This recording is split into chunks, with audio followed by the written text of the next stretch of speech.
It's Wednesday, June 24th. Obviously, we're not anywhere close to announcing any type of a framework. The U.S. ambassador to Canada gives an ominous update to trade talks a week away from the CUSMA review deadline. We don't have a cap on the number of physicians that can work in the province. Why would we have a cap on nurse practitioners who are providing primary care? The government of Saskatchewan signing 7 new nurse practitioner primary care contracts in Regina. When you have a successful year like we did on the field, you're going to see revenue growth, which is what we saw. But when you have the ultimate success of winning the Grey Cup, you're also going to have some expenditure growth. And the Saskatchewan Roughriders reveal their financials. Stay with us, Saskatchewan. Your morning starts right now.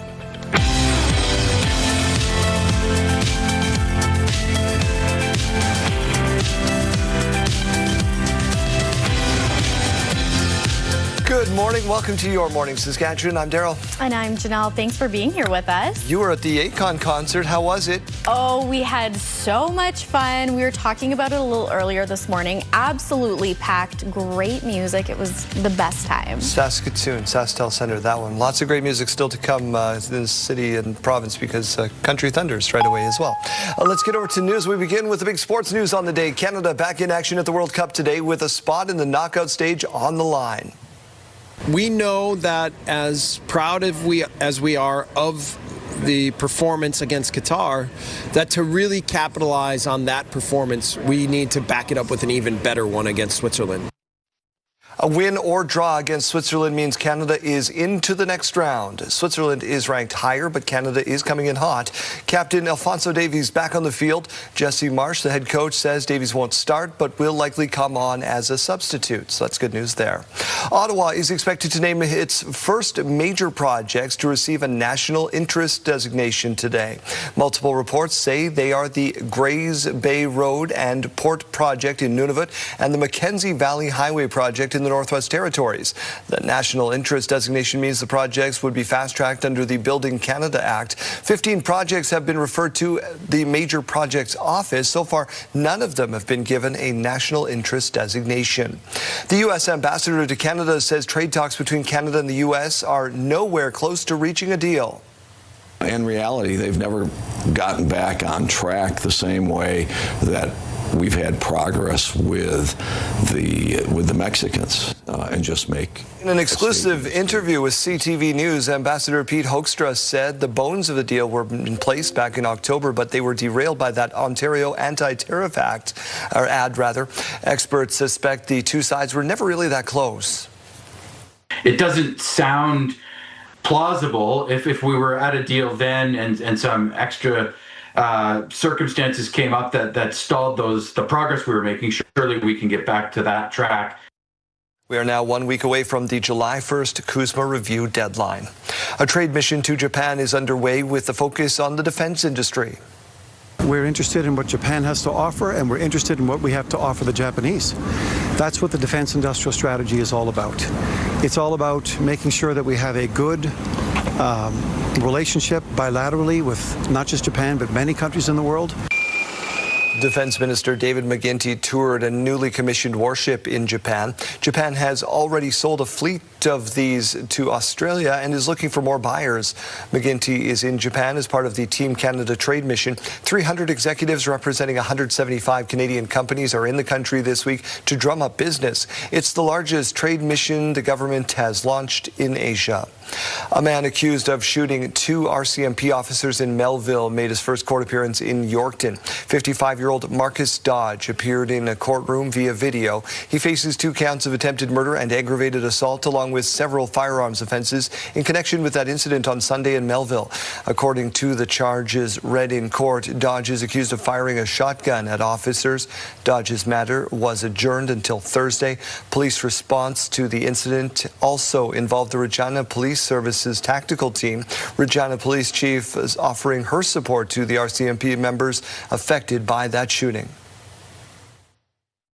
We know incidents like this certainly do remind us of the stark dangers and the realities of policing in our country.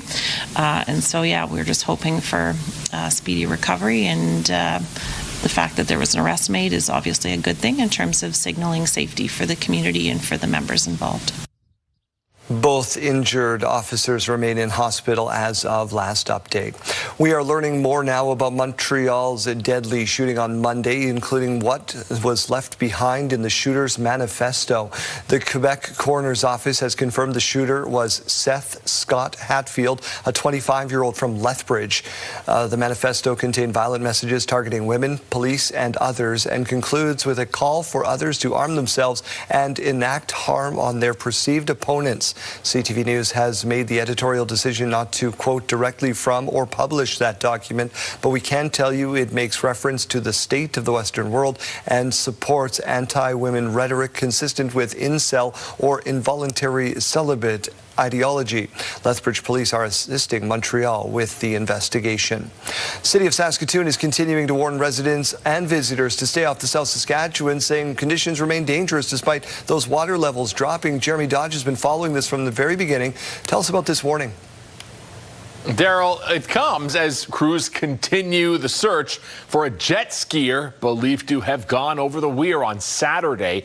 Public advisory issued on Monday says high water has damaged key safety infrastructure near the river. The river boom, normally stretched across the river downstream of University Bridge to warn boaters and paddlers, was torn loose during recent high flow conditions and is currently sitting along the shoreline. City crews say they will reinstall the boom once it is safe to do so. Officials are also reminding people that river flow rates remain well above normal levels. The Water Security Agency says flows are currently around 280 cubic meters per second. Normal rate is about 160. Meanwhile, Saskatoon fire crews continuing the search for the body of 32-year-old Aden Vargas Salvador, whose jet ski went over the weir Saturday evening. Well, nearly a month after a fire destroyed multiple homes in Saskatoon's Hampton Village neighborhood, residents are still recovering.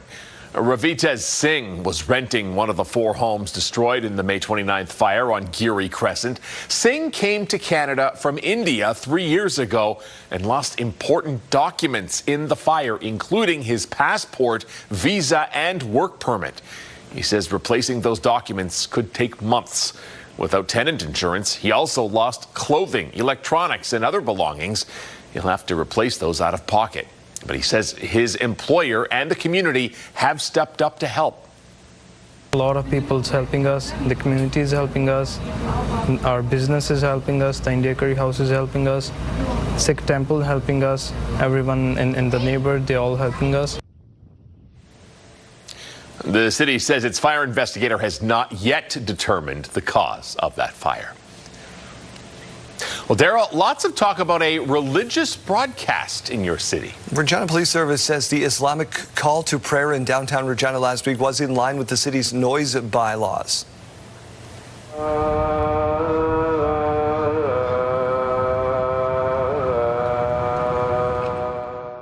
As you hear there, it is quite loud. It does go on quite long. The prayer was broadcast last Friday afternoon for about 3 minutes. In a statement posted to social media, RPS said the current permit is in place to happen every Friday now until July 10th. That's when the city and RPS will review that application. Well, there was a lot of conversation, I would say, in the community about that. We wanted to clarify the RPS role in relation to the granting of that permit, and we just wanted to ensure that there was accurate information being portrayed in the community. All right, so the RPS also said they're aware of threats being made in relation to that event, and in response, police will have an increased presence around Muslim places of gathering. Adding threats will be taken seriously and investigated under recently enhanced Canadian hate crimes legislation. The Toronto Raptors definitely have a type when it comes to the NBA draft. The Toronto Raptors select Alan Graves from Santa Clara University. Here's a quick scouting report. Alan Graves is 6'9" with a good reach and good hustle, which sounds like every other Raptors player they've taken in the first round overall. Wizards took forwards A.J. DeBunsa Jr. out of BYU. Second round of the draft goes today. 50th pick goes to Toronto, and the NHL draft, of course, happens this Friday as well, so lots happening. Daryl sent us in this picture. First of all, great name. It's the Churchill River off Pine House Lake. Take a look at that, Janelle. We haven't had clear skies like that in the south here for a few days. Gorgeous, gorgeous shot. We love to see the photos. Thank you so much for sending this in. Unfortunately, by tonight, we won't be seeing those clear skies either, but things are going to look up here pretty quick. Let's take a look at our morning view, which is brought to you by Stars Lottery, your ticket funds life-saving care across Saskatchewan. Sitting currently at about 8 degrees here in Regina. A little bit of cloud cover in the sky. This is probably the most clear that we will see today. Those wind speeds nice and light as well at about 6 kilometers per hour. Over to Saskatoon, starting out with a little bit of fog. 10 degrees is that current temperature, and again, 4 kilometer per hour wind speeds moving through, so some light breezes coming through the province here this morning. Let's take a look right now at our futurecast, where we can see some of that precipitation rolling through the province. This is later on tonight, about 8:15 p.m., when we will start to see that rain on the way. Not a significant amount. We'll take a bigger look at that coming up here, but again, by tomorrow, 1 p.m., we're going to see it return. So here's a look at what we will be seeing for that rainfall amount. Again, nothing of significance. Prince Albert really seeing the most at about 2 millimeters, and this is tomorrow around 6 o'clock in the evening. Now for some current temperatures throughout the province, Buffalo Narrows sitting about 13 degrees, La Ronge 14, Melfort and Hudson Bay both at 10. The Battleford seeing 7 degrees, Kindersley at 9, Swift Current and Moose Jaw both at 8, Yorkton 11, Wynyard and Estevan 10 degrees. Now for some highs throughout the province here today. Again, seeing that cloud cover in the sky. Those temperatures not looking bad, though. The Battlefords will be hitting that high of about 23 degrees. Prince Albert sitting at 24. Yorkton and Estevan, along with Weyburn, both seeing 21.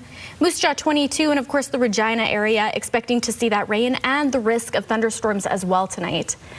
As for our 7-day forecast, here's what we're looking at for the rest of the week and into the weekend as well. Today, reaching that high of about 21 degrees and 9 tonight for our low.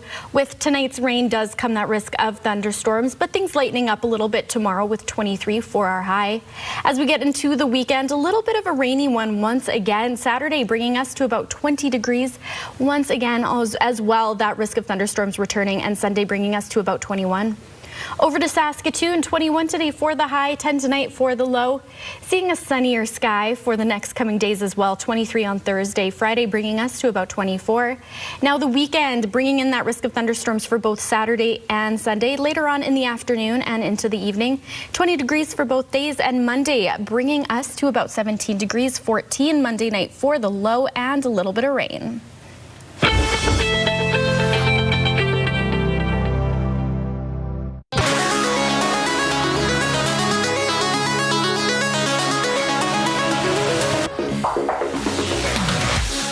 In case you missed it, this week more than 2,100 Saskatchewan Polytechnic students are crossing the stage to mark their graduation from post-secondary. Anandi Gopinath.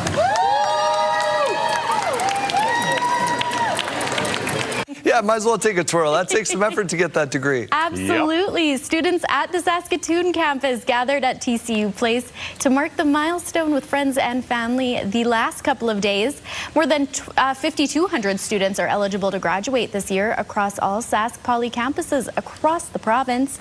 Sask Poly says 93% of graduates find employment and 90% of Indigenous students graduate. The convocation ceremonies were also live streamed. So we want to say congratulations to everybody that's been able to have their dreams come true over the last couple of days. And that's not just post-secondary. There's also high school grads happening and all those kinds of good things. Right? All those things are happening. As a matter of fact. Exactly. I will be emceeing the Bishop James Mahoney grad ceremony. How could they afford Jeremy Dodge? I thought school budgets were tight. I think I think the reason I'm doing it and have done it for the last few years is because of my fee.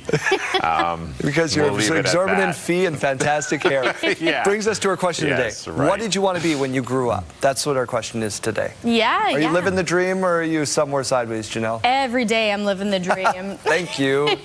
Good answer. Jeremy, what did you want to be when you grew up? I wanted to be a teacher. I remember writing a report on that in grade 4 or something. So that was my first aspiration. Well, you can talk to some folks tonight over at the graduation ceremony. Maybe get a foot in the door for career number 2. Right. Text your name and your answer to 10400. Scan that QR code. Share those answers. Exactly right, JD. We're going to take a look out our Skycam here as we go to break. We'll be back in a couple of minutes.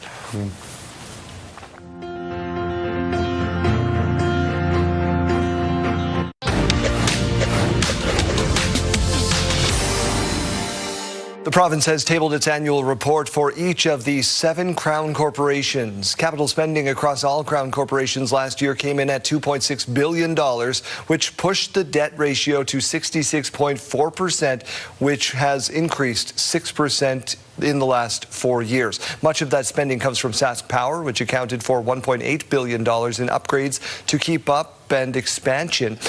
The plans to go nuclear in the coming decades as well. There's many more billions on the books over the next 6 years to modernize the grid. And without collecting the federal carbon tax, a grant of $181 million from all other Crowns helped soften the blow. Crown Investments Minister Jeremy Harrison says utilities across the country are facing these pressures and looking for ways to limit the impact on you, the ratepayer. The Saskatchewan Indian Gaming Authority hit record profits for a 4th straight fiscal year, according to its annual report. SIGA rolled in $418 million in gross revenue in 25-26, based on new financial numbers. Of that, $167 million will be invested back into First Nations communities, the provincial government and regional community developments corporations.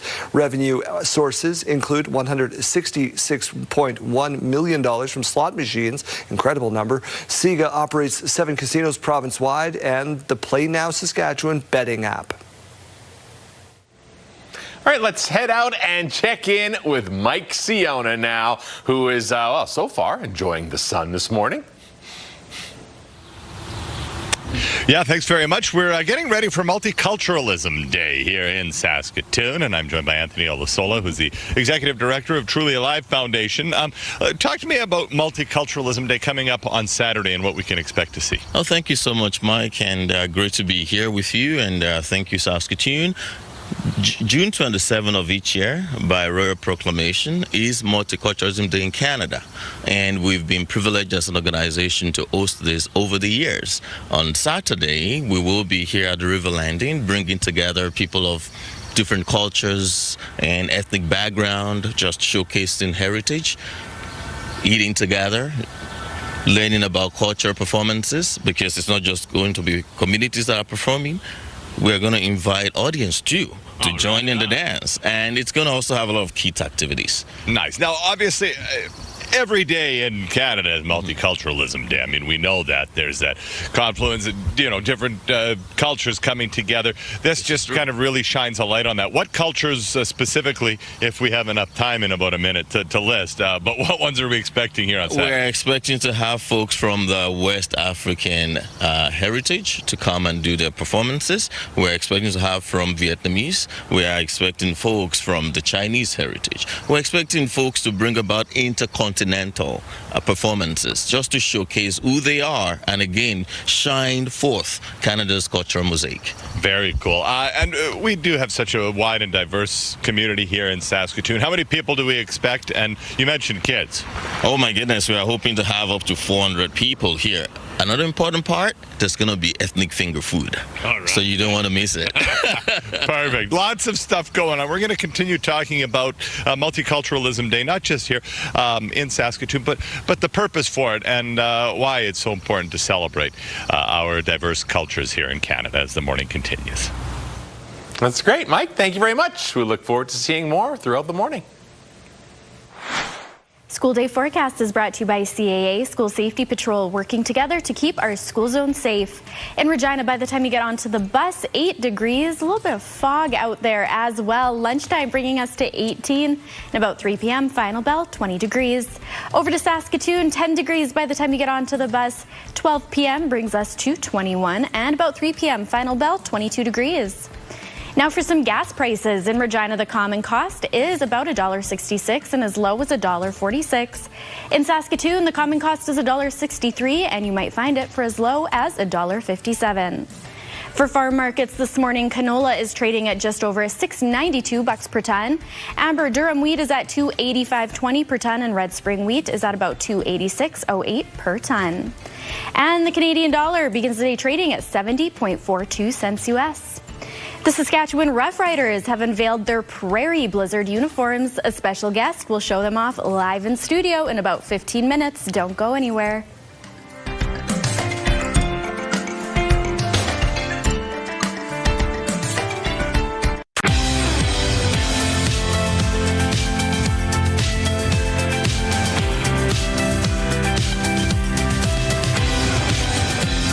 Say good morning. It is 6:29 on your Wednesday. Let's get to some headlines. We begin with the provincial auditor concluding that better planning for wildfire season is necessary to prevent losses and reduce firefighting costs. Wayne Mantika walks us through the auditor's recommendations following a review of how devastating the 2025 wildfire season was. More than 10,000 people were forced to flee their homes last summer as wildfires raged in the north. The government spent $350 million on the response, some of it at the last minute. We found the Saskatchewan Public Safety Agency needs more robust wildfire resource plans and analysis. This includes capital asset maintenance and replacement plans, targeted recruitment and retention plans for key staff. The province was forced to bring in 915 additional wildfire personnel and 12 aircraft contracted through mutual aid agreements. The auditor says those personnel cost 2 to 5 times more than public safety agency firefighters in 2025. Effective wildfire response requires having the right personnel, equipment, and supplies at the right time in the right place. Earlier this month, an independent report prepared for government by MNP concluded that the Public Safety Agency was not fully prepared for the wildfires. The NDP is calling for removal of a previous minister from cabinet. If Scott Moe is truly listening, if he wants to show he gives a damn about the people of the north, he will remove McLeod from cabinet today. This was a minister who failed to do his job from top to bottom. In a written statement, the government pledged to review both reports and to take appropriate steps. The auditor is still reviewing the provincial government's 2024 purchase order for 4 repurposed Q400 air tankers. The $187 million contract was awarded without going to tender. A competing supplier has suggested that comparable aircraft could have been obtained for significantly less. The auditor is expected to release her findings at the end of the year. Wayne Mantika, CTV News, Regina. The government of Saskatchewan announced yesterday morning that they've signed 7 new nurse practitioner primary care contracts in Regina. The province says they're continuing to deliver on their Patients First healthcare plan to improve access to primary care by expanding opportunities for nurse practitioners, as well as providing publicly funded services across the province. They're also removing a cap on the number of nurse practitioners. The no cap on contracts was a part of our Patients First plan. And I think really, I mean, listen, we don't have a cap on the number of physicians that can work in the province. Why would we have a cap on nurse practitioners who are providing primary care? That's really, I think, what it comes down to, is providing, the same opportunity, in many ways that's available to physicians, providing that to nurse practitioners and recognizing the role that they do play within our system. Jeremy Cockrell, the Minister of Health, says that the province will increase 45% increase in nurse practitioner training seats in September, which he says is a huge step forward. The impact of Brandt's takeover of Regina's Real District is becoming more clear. Some tenants at the site now say they're facing eviction. Donovan Mace reports. As the first phase of the sale for some properties at the Real District takes effect next week, some organizations are in limbo, wondering where they will be stationed following the takeover. Now, Regina City Council approved the sale to the Brandt Group of companies in May, which includes buildings like the AgX and Stockman buildings. According to the agreement, Brandt will assume existing leases and service agreements related to those buildings. And now the Saskatchewan Stock Growers Association says it will be vacating its Real District offices after receiving an eviction notice from Real. President Kelly Williamson saying while we anticipated there could be changes following the change in ownership, it is deeply disappointing that after 45 years as a tenant, we are being treated in this manner. Williamson pointing to the district's deep ties to the agriculture sector, adding further changes could lead to the loss of critical infrastructure for Canadian Western agribition. He says we are concerned the proposed changes could jeopardize the future of the event as we know it and undermine an institution that has long been a source of pride for our province's agricultural sector. In response to CTV News Tuesday, Brandt saying it recognizes the long history and important role these agricultural organizations play, and we understand the concerns this creates, adding it is working closely with Real to ensure a thoughtful and respectful approach to exploring options which minimize impact and accommodate organizations. The Stock Growers Association's lease is set to be terminated July 19th, and the first phase of this deal takes effect July 1st, with Brandt aiming to have full possession of the remaining buildings, including the Brandt Centre, by September. Donovan May, CTV News, Regina. Saskatoon property owners are reminded to pay attention to the deadline to pay taxes. It's next week. City says Tuesday, June 30th is the last day to pay your 2026 property tax without late fees. Unpaid taxes after June 30th will see a 1.75% monthly compounded penalty added to the outstanding balance. Property owners can pay online, in person, at City Hall, or at the bank. There are also drop boxes at City Hall for checks only. The Saskatchewan Roughriders say their 2025-26 fiscal year ended with an increase in spending and a financial loss. The team says costs increased across several areas, including team operations and travel, along with merchandise tied to their title run. They also point to a postponed game that was a home game in July, which led to added ticket costs in the office for fan compensation. Team says those factors contributed to what it calls exceptional items in an otherwise strong season. When you have a successful year like we did on the field, you're going to see revenue growth, which is what we saw. But when you have the ultimate success of winning the Grey Cup, you're also going to have some expenditure growth as well. And then obviously we had the postponed game in July, which had a pretty significant impact. But for us, that was just about doing the right thing for our fans. The franchise's financials were independently audited by KPMG. Let's get over to the Weather Center. And one of the nice things about all these storms, Janelle, has been the beautiful rainbows. This was just from my front porch yesterday. A double rainbow. This is stunning. Pretty vibrant, right? Very, very rare, very uncommon to see. This is a great shot, and it's so true. We will be seeing some more rain, and hopefully with that does come some more rainbows. Let's take a look at what we are seeing outside right now here in Regina, sitting at about 10 degrees. A little bit more sunshine. We will see that sun coming out as the morning continues. However, as we'll see in the future cast coming up here, those clouds will be gathering and some precipitation is on the way. Over to Saskatoon, sitting at about 10 degrees, still a little bit hazy out there. Those wind speeds at about 4 kilometers per hour. Now for our future cast here, we can see some of those clouds moving through the province, of course, with that rain. Not a significant amount of rain. It will be off and off for the next 2 or so days. This is Thursday at about 1:15 in the afternoon. Now for some rainfall amounts, seeing things rise just a little bit by tomorrow, but still nothing substantial. Prince Albert seeing about 4 millimeters for the rainfall amount. Yorkton sitting at 1. This is tomorrow evening, hitting about 6 o'clock. Prince Albert moving up to 5. Now for some current temperatures throughout the province, Buffalo Narrows at 13 degrees, Stony Rapids sitting at 10, South End and Nipawin both at 11, Spiritwood at 7 degrees, Kindersley sitting at 9, Swift Current at 8, East End 10, Yorkton 11, and Weyburn 8 degrees.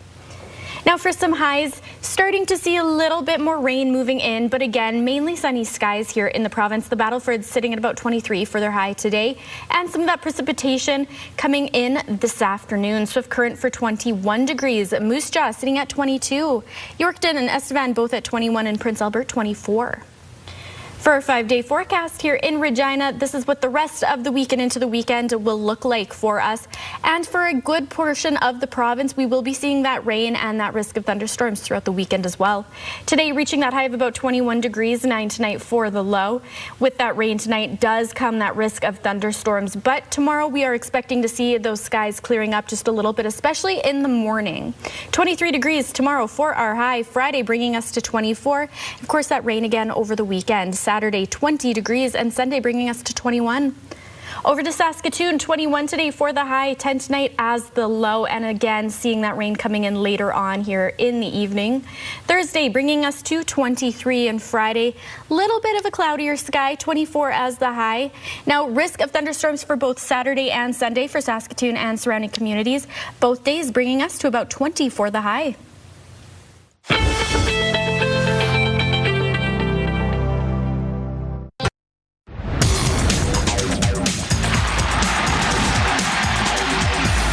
These are the Prairie Blizzard jerseys that your Saskatchewan Roughriders will wear this Friday night when they welcome the Toronto Argonauts to town. But why just show you some pictures when we can have a special guest show it to you? Gaynor, take a twirl.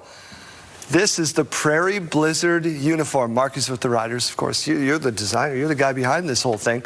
Tell us about this jersey Gaynor's got on. Yeah, you know, we play the Argos at home this week, and it's the Argos home game, right? So it's a little bit unusual, and we went, hey, what can we do that's a little bit different? And so this is a one-time, kind of one-use jersey, one-use helmet, and we're just like, how can we have a little bit of fun with this? And so we said, why don't we, if we're going to wear white, let's go all the way, and let's just make this whole uniform as green and white as we can make it. You gotta love that. What else do you have in store for us this weekend? Yeah, I mean, there's going to be lots of fun stuff, right? It's the usual stuff. We've got the Riderland Park tailgating, of course, was like a huge hit last week, and so that's going to be back on again. We'll see what that's like on a Friday night. It's going to be pretty crazy, and then we're going to roll these beauties out and take on the Argonauts. So it's going to be a beautiful day. Yeah, just how hard is it to put together? It's a big process. We've talked about this before, to put together a jersey. Yeah, I think that's what is really cool about this is where our friends at New Era really stepped up. Like we only found out about this game, whatever it was, 6 months ago or whatever, just around Christmas time, and we went, oh, what can we do? And so it's a process. You need some legal approval. You need to work on some things. You got to do some prototypes, and then you got to go back to New Era and say, hey, will you do this for us really, really quick? And again, most of the time it takes about 18 months, but we were, hey, can we do something fun for this game and really try to make it special? As a broadcaster who's called games for the last 20 years, I think that's Dave Taylor's got his work cut out for him this weekend on the radio broadcast, and the TSN crew as well. Well, we're always trying to do something fun, right? I've got an 18-year-old who says this is clean. This is a clean look, and that's what we're looking for. Some really cool stuff, but he'll make it through. They'll look really good on TV, so hopefully he'll love it. Are you selling these too? Yeah, we are Can selling fans them. Get them. They hit the store yesterday and have been selling like crazy. The online store was going crazy all night, and I'm sure they'll be busy again this morning. So. And some of the other merch that you got put together? Yeah, we've got a couple other things kind of related to this too. There's like a T-shirt and a hat and some fun stuff kind of all in this Prairie Blizzard theme. So it's going to be a fun day. The game day crew always does a wonderful job of kind of the theme, and this one is Prairie Blizzard. And so you're really going to have this kind of whiteout theme. We want all the fans to wear white to the game if they can pull something out of their closet or come down to the Rider store, wherever they get their stuff, to try to wear white and really make it like a unique game at Mosaic Stadium. So one thing that's not changing is we were maintaining green on the helmet. Yeah, everybody says, how come you didn't buy a helmet? I can tell you helmets are very expensive. And Mr. Reynolds said, we are not doing that. We just went through the financials in the newscast. He said, a set of helmets costs almost $100,000. And he's like, I don't think we're going to do that for one game. So unfortunately, we couldn't do that. But I think this is a nice way to update the look and give it kind of a fun thing. I kind of think of it as like, when it snows on the prairies, you get a little bit of green peeking through, but you get that first layer of snow. So that's kind of what we got going on here. Any other details in here we should be aware of? No, again, it's really just we've tried to white it out. We've got the same logo on there. The jersey is actually limited to 500 units, and so there's a special jock tag on it. So they're all numbered 1 through 500, and so they are limited edition. The only time you're going to get this is now, and once it's gone, it's gone. That's it. Gaynor, you seem excited. Are you ready to go? Gaynor's fired up. Gaynor's ready to go. It's going to be a fun time. Kickoff this weekend, 7 o'clock? 7 o'clock. 7 o'clock Friday night. Get your tickets to take on the Saskatchewan Roughriders versus the Toronto Argonauts. It is a rare away game for your Riders. Hello there, Matt Scooby with you inside the Sports Center newsroom with your must-see moment from Tuesday. For it, we will head to St. Louis. Diamondbacks taking on the Cardinals. Nelson Velasquez is going to lift one to shallow left center. Tommy Troy and Geraldo Perdomo converge on the ball. Now, Perdomo makes the grab with Troy crashing into him. The runner from third going to tag, breaks for home, but Perdomo throws him out. Rather unusual double play that could have been a disaster for Arizona, but that is your must-see moment. And that's it from the Sports Center newsroom. For all the latest news, scores, and highlights, head to tsn.ca or the TSN app. Have a great rest of your day.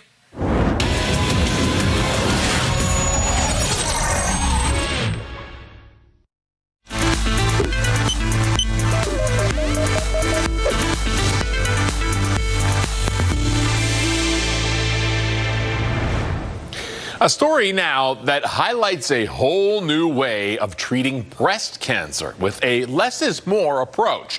And it could change how millions of women undergo cancer therapy every year. CTV's Avis Favreau on the Canadian-led study that's challenging long-standing medical strategies. Good morning. What are you guys preparing today? Beth Chavalia is convinced she's helped women around the world by taking part in an innovative Canadian study. Diagnosed with breast cancer, she was prescribed zoledronic acid, but instead of the typical 7 intravenous doses over 3 years, she got just 1. The side effects were terrible. And then I actually remember saying to myself, I'm so glad I don't have to do that 6 more times. The drug is used to cut the risk that breast cancer will spread to the bones, but it can also cause nausea, seizures, and kidney disease. So in the study of over 200 women in Canada, researchers found that just 1 treatment appeared to work as well as 7, with no differences in cancer spread or deaths, but fewer hospital visits for the women and fewer side effects. We knew a single infusion would stay in the body for 10 years, so it made no sense giving the drug every 6 months. That's why this trial is so important. Beth says she returned to her work at the Parkdale Food Bank much sooner, had more time for her family, and 7 years later is still cancer-free. I will advocate as much as I can to make sure this information gets out. It's part of a new push in cancer research called de-escalation, tailoring chemotherapy and radiation, where it's enough to still control the cancer, but with less suffering for patients and downtime. We are now starting to ask questions about it's not just about how long we live, it's also about quality of life. Some doctors say more studies are needed, but others believe that for breast cancer patients, they now have an option. I'd be totally confident with recommending my patients just a single dose. Meanwhile, scientists say they're planning other studies to see if less cancer treatment may be as good, if not better, for patients. Avis Favreau, CTV News, Toronto. Health Report, brought to you in part by SEIU West, Saskatchewan's first healthcare union.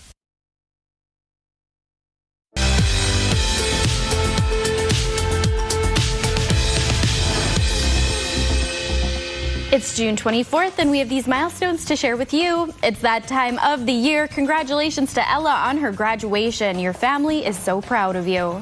Congratulations to Dawson on his graduation. Lots of love from your family. Congratulations to Jesse on his grade 12 grad and Caden on his grade 8 grad. Your mom and dad are so proud of your achievements. Happy 20th birthday to Ethan. Your grandma, grandpa, and the rest of your family hope you enjoy the day. Twins Ben and Cami are graduating kindergarten. Congratulations to you. Love Nana and Guido. Aria is turning 7 today. Happy birthday to you. Love your entire family.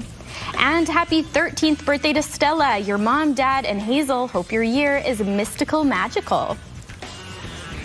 Milestones, brought to you by Harbor Landing Village, an award-winning senior care and living community in Regina. If you have a milestone coming up, you can send us an email at yourmorningsaskatchewan@ctv.ca, or you can scan that QR code on your screen. Please make sure to send them at least one day in advance. You're about to tell me we've given away all this money, please.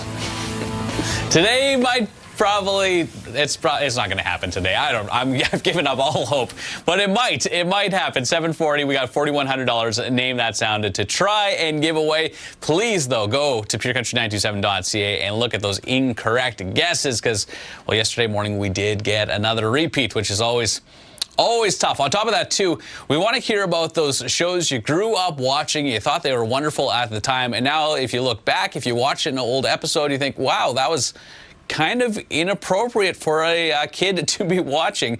We're going to tell you about a couple episodes from Magic School Bus that probably should not have made the cut on the way here after 7 o'clock, but feel free to join the conversation. You can text yours over to 54321. All right, Chase, thanks and good luck. Thanks, Terrell. We'll see you next hour. Probably disappointed.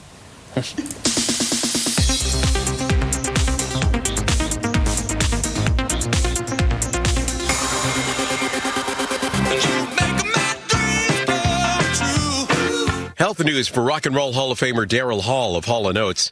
The 79-year-old announcing on Instagram he recently received a kidney transplant from a very kind and generous living donor. The singer added he's already starting to feel better and his doctors say it was a complete success. Hall adding that he should be back to normal in a few months. What's your plan? No, I don't really have one. I'm kind of new to the action genre. HBO Max has released the trailer for Stewart Fails to Save the Universe. The Big Bang Theory spin-off follows a comic store employee as he tries to restore reality. It premieres next month. I hope that's not what you're wearing to the dinner. That's all. Get ready to strut the runway in your living room. The Devil Wears Prada 2 is coming to streaming on July 29th. You can watch it on Disney Plus and Hulu. Disney is the parent company of ABC News. And happy birthday to actress Mindy Kaling. She turns 47 today. That's what's happening in Hollywood. Dave Packer, ABC News.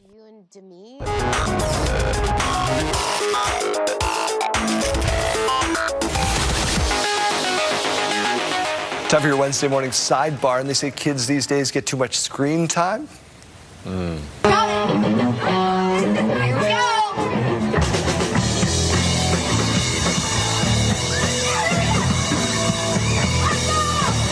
How about Scream time? Check out this band rocking out a jam from way before they were born. Wow, I like this. Some 41. He's got some presence. He's on the speaker. Yeah, look at that talent. This is great. Let's hear a little bit more. Turn that volume up a little bit. Oh, yeah. There he is.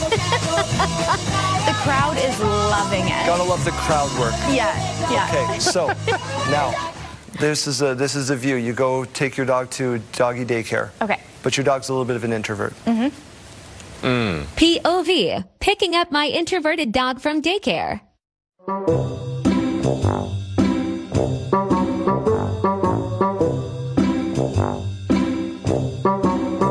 See all the other pooches hanging out, having a good time. These ones are going to come visit. Not her dog. No, I'm just going to be here till Mom comes to get me. Oh, I would never be able to leave her again. That's where I'm going to. So speaking of not being able to leave, Jeremy, you're going to like this. You have one golden retriever at home. They're on the couch, and you're like, oh, he's just bored. He's staring. He's just sitting there.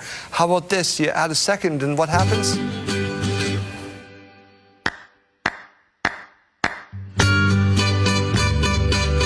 We'll stare at you everywhere you go. One teaches the other. This is what we do. We stare. Aw.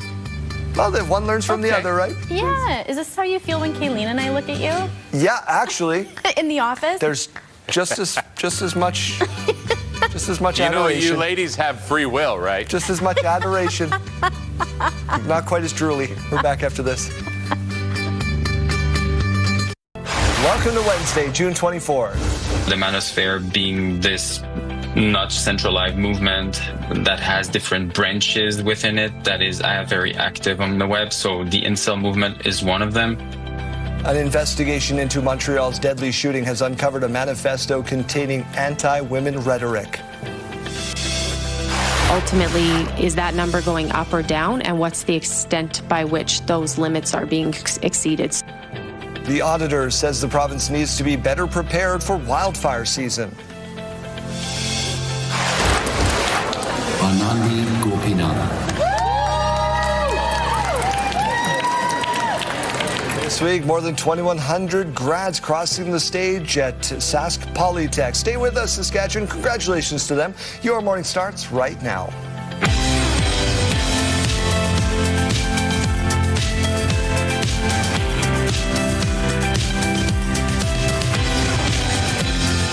Welcome to Your Morning Saskatchewan. I'm Daryl. And I'm Janelle. Thanks for being back with us. And you are the most excited girl I've ever seen to ever meet Gaynor the Gopher. Yes. You've seen him before, right? I have. Yeah. Yeah. It's just nice and intimate. Do we have the photo?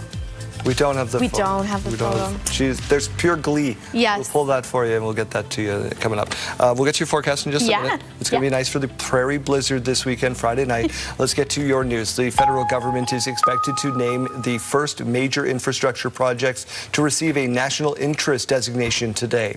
Multiple reports say they are Grays Bay Road and Port project in Nunavut, and the Mackenzie Valley Highway project in the Northwest Territories. A national designation means the project would be fast-tracked under the Building Canada Act.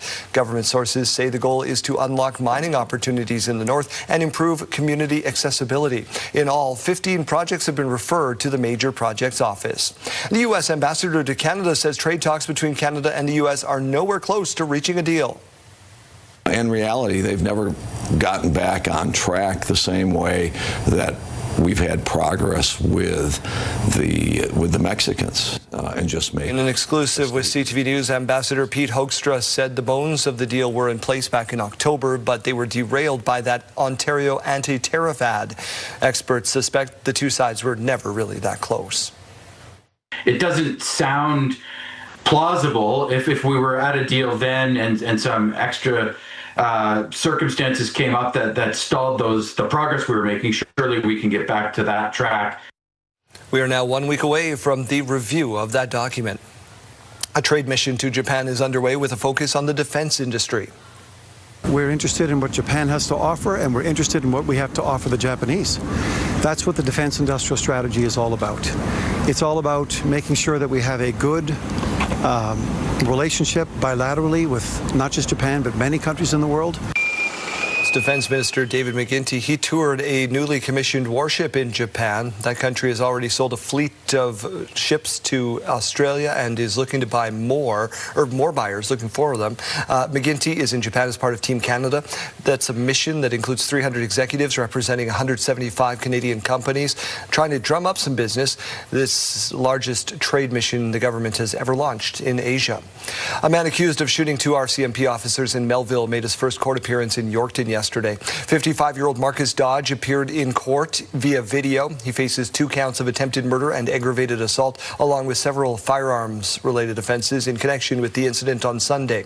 According to the charges read in court, Dodge is accused of firing a shotgun at officers. His matter has been adjourned till Thursday. Police response to the incident has also been involved, also involved Regina Police Services tactical team. The chief now offering support. We know incidents like this certainly do remind us of the stark dangers and the realities of policing in our country. And so, yeah, we're just hoping for speedy recovery. And the fact that there was an arrest made is obviously a good thing in terms of signaling safety for the community and for the members involved. Both injured officers remain in hospital as of last update. And we are learning more about Monday's deadly shooting in Montreal, including what was left behind in the shooter's manifesto. The Quebec coroner's office has confirmed the shooter was Seth Scott Hatfield, a 25-year-old from Lethbridge, Alberta. The manifesto contained violent messages targeting women, police, and others, and concludes with a call for others to arm themselves and enact harm on their perceived opponents. CTV News has made the editorial decision not to quote directly from or publish that document, but we can tell you it makes reference to the state of the Western world and supports anti-women rhetoric consistent with the incel or involuntary celibate ideology. Lethbridge police are assisting Montreal with that investigation. Jeremy Dodge, we get to you. We're talking about Saskatoon warning people to stay off the South Saskatchewan still. Yeah, Daryl, the warning continues for residents and visitors to stay off the river. Despite a recent reduction in water flows, conditions remain dangerous. And it comes as searchers have been looking for a missing jet skier in the river. Carla Shinkaruk is near the South Saskatchewan and has the update. Public advisory issued Monday, still warning residents to avoid the river, and specifically here near the weir, where some safety measures have been compromised due to the high water levels. Residents are being reminded that river flow rates remain significantly higher than normal. The river boom, a line of buoys normally installed downstream of the University Bridge to warn boaters and paddlers of the weir ahead, was recently damaged during the rapid water flow event. As a result, the buoys are no longer stretched across the river. They sit along the shore. Crews are working to safely reinstall the damaged boom as soon as conditions allow. The Water Security Agency tells us typical flows in Saskatoon are about 160 cubic meters per second, but current levels are at about 280 cubic meters per second. They expect levels to be normal by Sunday. Meanwhile, Saskatoon fire crews are still searching for the body of a driver of a jet ski that presumably went over the weir Saturday evening. Family of 32-year-old Aden Vargas Salvador, a Mexican visitor, has posted on social media that they're searching for answers, hoping someone can offer assistance or information. So that city advisory remains in effect as the city continues to monitor the river levels, which are still considered dangerous. Carla Shinkarek, CTV News, Saskatoon. All right, Daryl, lots of talk about a religious broadcast in your city. The Regina Police Service says the Islamic call to prayer in downtown Regina last week was in line with the city's noise bylaws.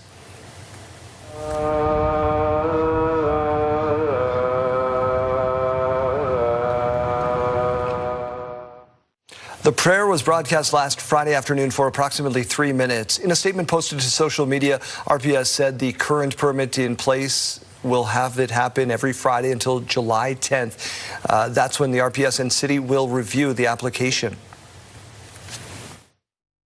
Well, there was a lot of conversation, I would say, in the community about that. We wanted to clarify the RPS role in relation to the granting of that permit, and we just wanted to ensure that there was accurate information being portrayed in the community. RPS says they're aware of threats being made in relation to the event, and in response, police will have an increased presence around Muslim places of gathering, adding threats will be taken seriously and investigated under recently enhanced Canadian hate crimes legislation. At the FIFA World Cup today, Canada takes on Switzerland in their final match of the group stage. The squad will be out to training. They were in Vancouver yesterday getting ready for today's match. It starts at 1 o'clock our time. And a win or a draw could see Canada secure top spot in its group and retain home field advantage for the round of 32. Canada is coming in off that 6-0 victory over Qatar last Thursday, while Switzerland beat Bosnia-Herzegovina 4-1. The two sides have squared off only once before, with Canadians beating the Swiss 3-1 back in May of 2022. This is still about creating a movement in this country, about this sport, about these players, about this team. This is different than, you know, what people may perceive in Europe or down in the States or Mexico or South America. We're at a different stage of where we are in the sport in this country, and everything that Kevin Blue, Peter Agruso, and I are working toward is building a foundation for the sport for the future. Marsh also provided an update on Alfonso Davies' status, says he will not start, but he is going to maybe come in off the bench. In all, 6 games are on the World Cup schedule today as the final matches of the group stage begin. Bosnia and Herzegovina take on Qatar, both teams looking for a win and a chance to advance out of the group. Scotland takes on Brazil, while Morocco battles Haiti in Group C. The late kickoffs see South Africa up against South Korea and Czechia in action against Mexico. Let's get to the weather center. There is that picture we promised you. Look at that happy smile, Janelle. I have simply had the best start to my day. It could not get better. This was fantastic. You're welcome. Show us that morning view. All right, well, let's take a look at it, and it's brought to you by Stars Lottery, your ticket funds, life-saving care across Saskatchewan. Sitting at 11 degrees currently here in Regina. That wind speed at about 7 kilometers per hour. So far, we are seeing some sunshine, and it's looking that way in Saskatoon as well. 11 degrees, about 6 kilometer per hour winds moving through the city. And again, sunny skies for now. Let's take a look at our futurecast where we can see some of those clouds moving in later on this afternoon into the evening. And this is that precipitation that we have been talking about here this morning. We are expecting to see probably 2 rounds of it. One tonight and then one a little bit earlier on tomorrow afternoon. This is around 1:45. So we will be seeing some of that rainfall. However, not a significant amount. Here's a look at what we can expect. Prince Albert sitting at about 4 millimeters. Yorkton at 1. This is about 5 o'clock tomorrow evening. And Prince Albert just bumping up to about 5 by 6. Now let's take a look at some current temperatures throughout the province. Buffalo Narrows sitting at about 17 degrees. Spirit Wood at 11. Melfort 13. Hudson Bay at 12. South End and Nipawin both at 14 degrees. Kindersley 13. East End and Swift Current at 12, along with Yorkton. Weyburn 10 and Wynyard 14 degrees. Now for some highs here today, still mainly seeing those sunny skies. The Battleford's getting a little bit of that rain earlier on here today. They will be reaching that high of about 23 degrees. Prince Albert 24, Yorkton 21, and a little bit of a foggier day, so make sure you're keeping your eye on visibility. Moose Jaw 22 for their high. Weyburn and Estevan both sitting at 21. For our 7-day forecast here in Regina, we will be reaching that high of 21 degrees, 9 tonight for the low. And with the rain moving in, we also are at risk for those thunderstorms tonight. Tomorrow, though, seeing some of those skies clearing up with 23 for our high. Friday sitting at 24. And into the weekend, expecting to see that precipitation return and that risk of thunderstorms on Saturday. Saturday bringing us to about 20 degrees. Sunday 21, and Monday kicking off a fresh week with 20. Over to Saskatoon, 21 today for the high, 10 tonight for the low. Seeing that sunshine sticking around into tomorrow with 23, and Friday beginning to see some of those clouds gathering with 24. Over the weekend, seeing those risks of thunderstorms on both Saturday and Sunday, a little bit later on into the evening. 20 degrees for the high on both days, and Monday bringing us to about 17 and 14 as the low.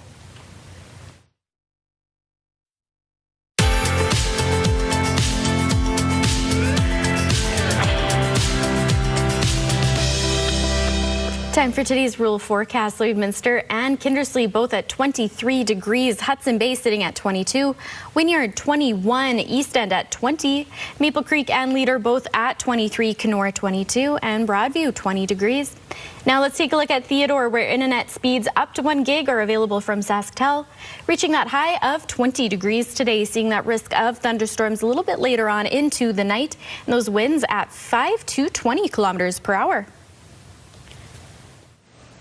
All right, let's head back out on the go to catch up again with Mike Ciota, who has multiculturalism on his mind this morning. Good morning, Mike. Good morning indeed. And yeah, we are talking about Multiculturalism Day, which by royal proclamation is on June the 27th. I'm joined by Anthony Olasola here inside now the offices at TAFE. We wanted to come here and just talk about maybe what you have noticed and what others have noticed in terms of our culture adopting to multiculturalism over the years. Oh, thank you so much. Multiculturalism is Canadian heritage.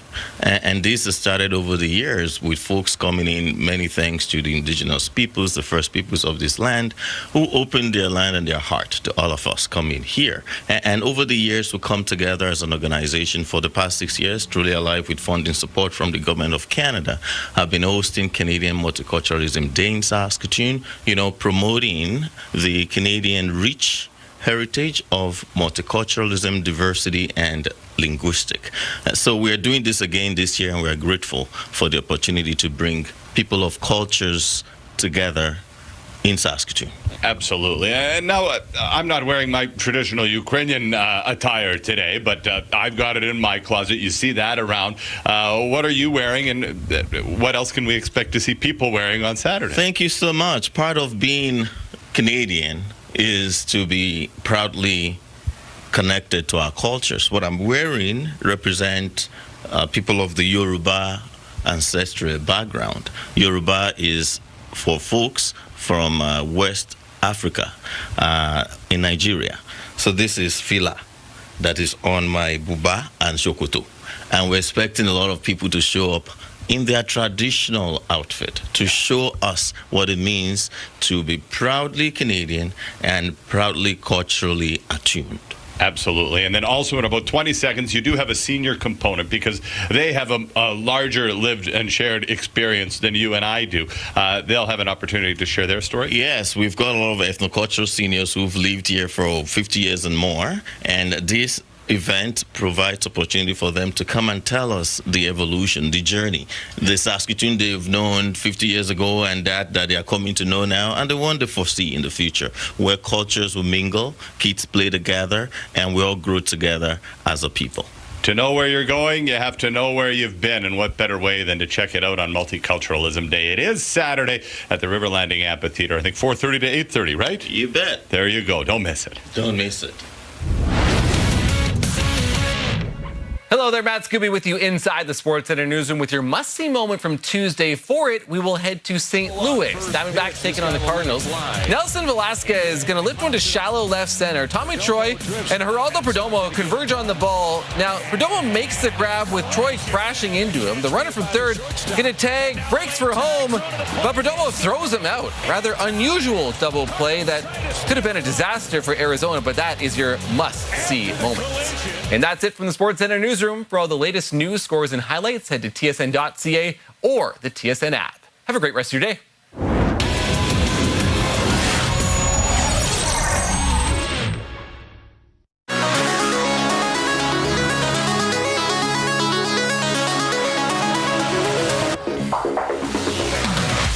So Adam Sandler apparently has just raised the bar when it comes to anniversary gifts. So take a look at this. Cool. He and his wife Jackie celebrated their 23rd anniversary, and this is what he had written in the sky to mark the day. Sandler posted a picture on social media. I'm not sure if we have it with the caption, "Happy 23rd anniversary to my sweetheart, love you forever."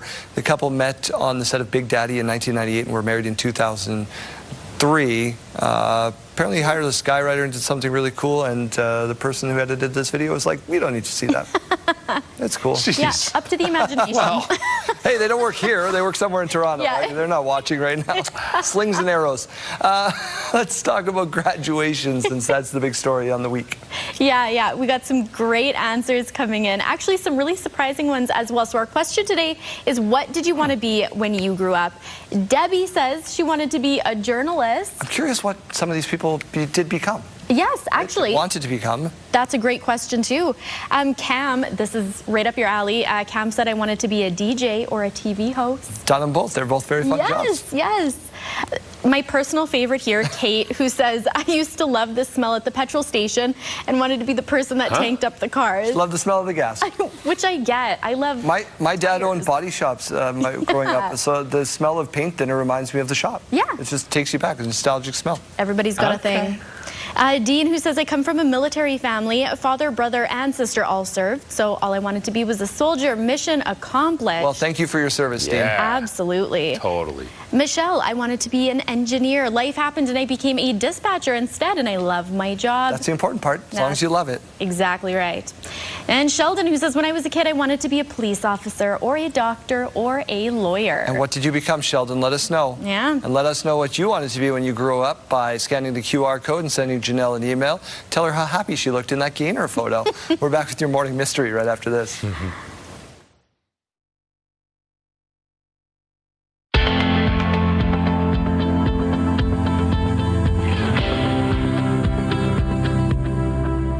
All right, this is the moment that Janelle dreads in the show. It's our morning mystery. 3 clues.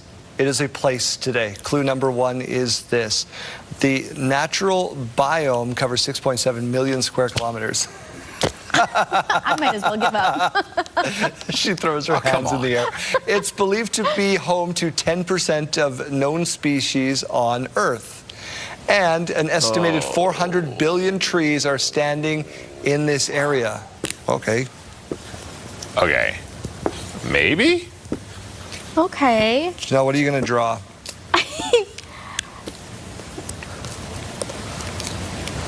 Think, what are you doing here? Aren't Prime Days this week? There's a stick man. There's a stick man happening over here. Yes, there is. Okay. I was going to say the Rainforest? He said Amazon Prime Days are happening. Corey. Rainforest. Yeah, Prime Days are this week, right? It's Director Corey. How accurate are we here?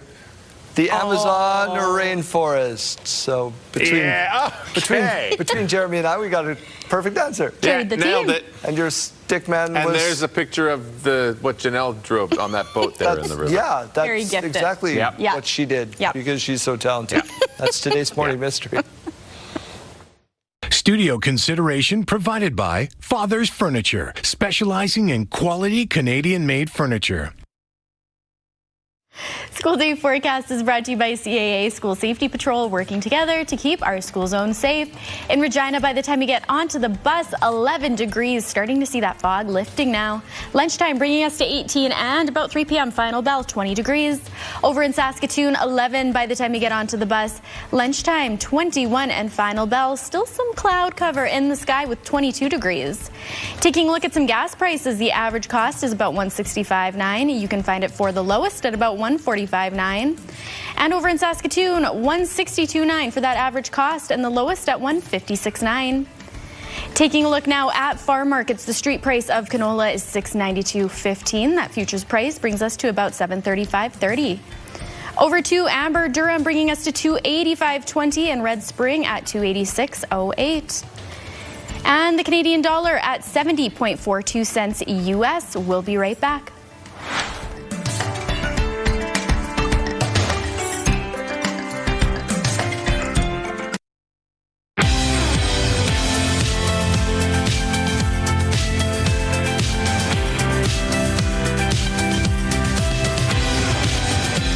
Just about 7:30 on your Wednesday. Thank you for being with us. The provincial auditor says the province needs to be better prepared for wildfire season. The auditor reached the conclusion after reviewing the response to the 2025 season. It forced 10,000 northern residents to evacuate and burned 3 million hectares of forest. The auditor believes some of the $350 million firefighting cost could have been avoided through better planning. We found the Saskatchewan Public Safety Agency needs more robust wildfire resource plans and analysis.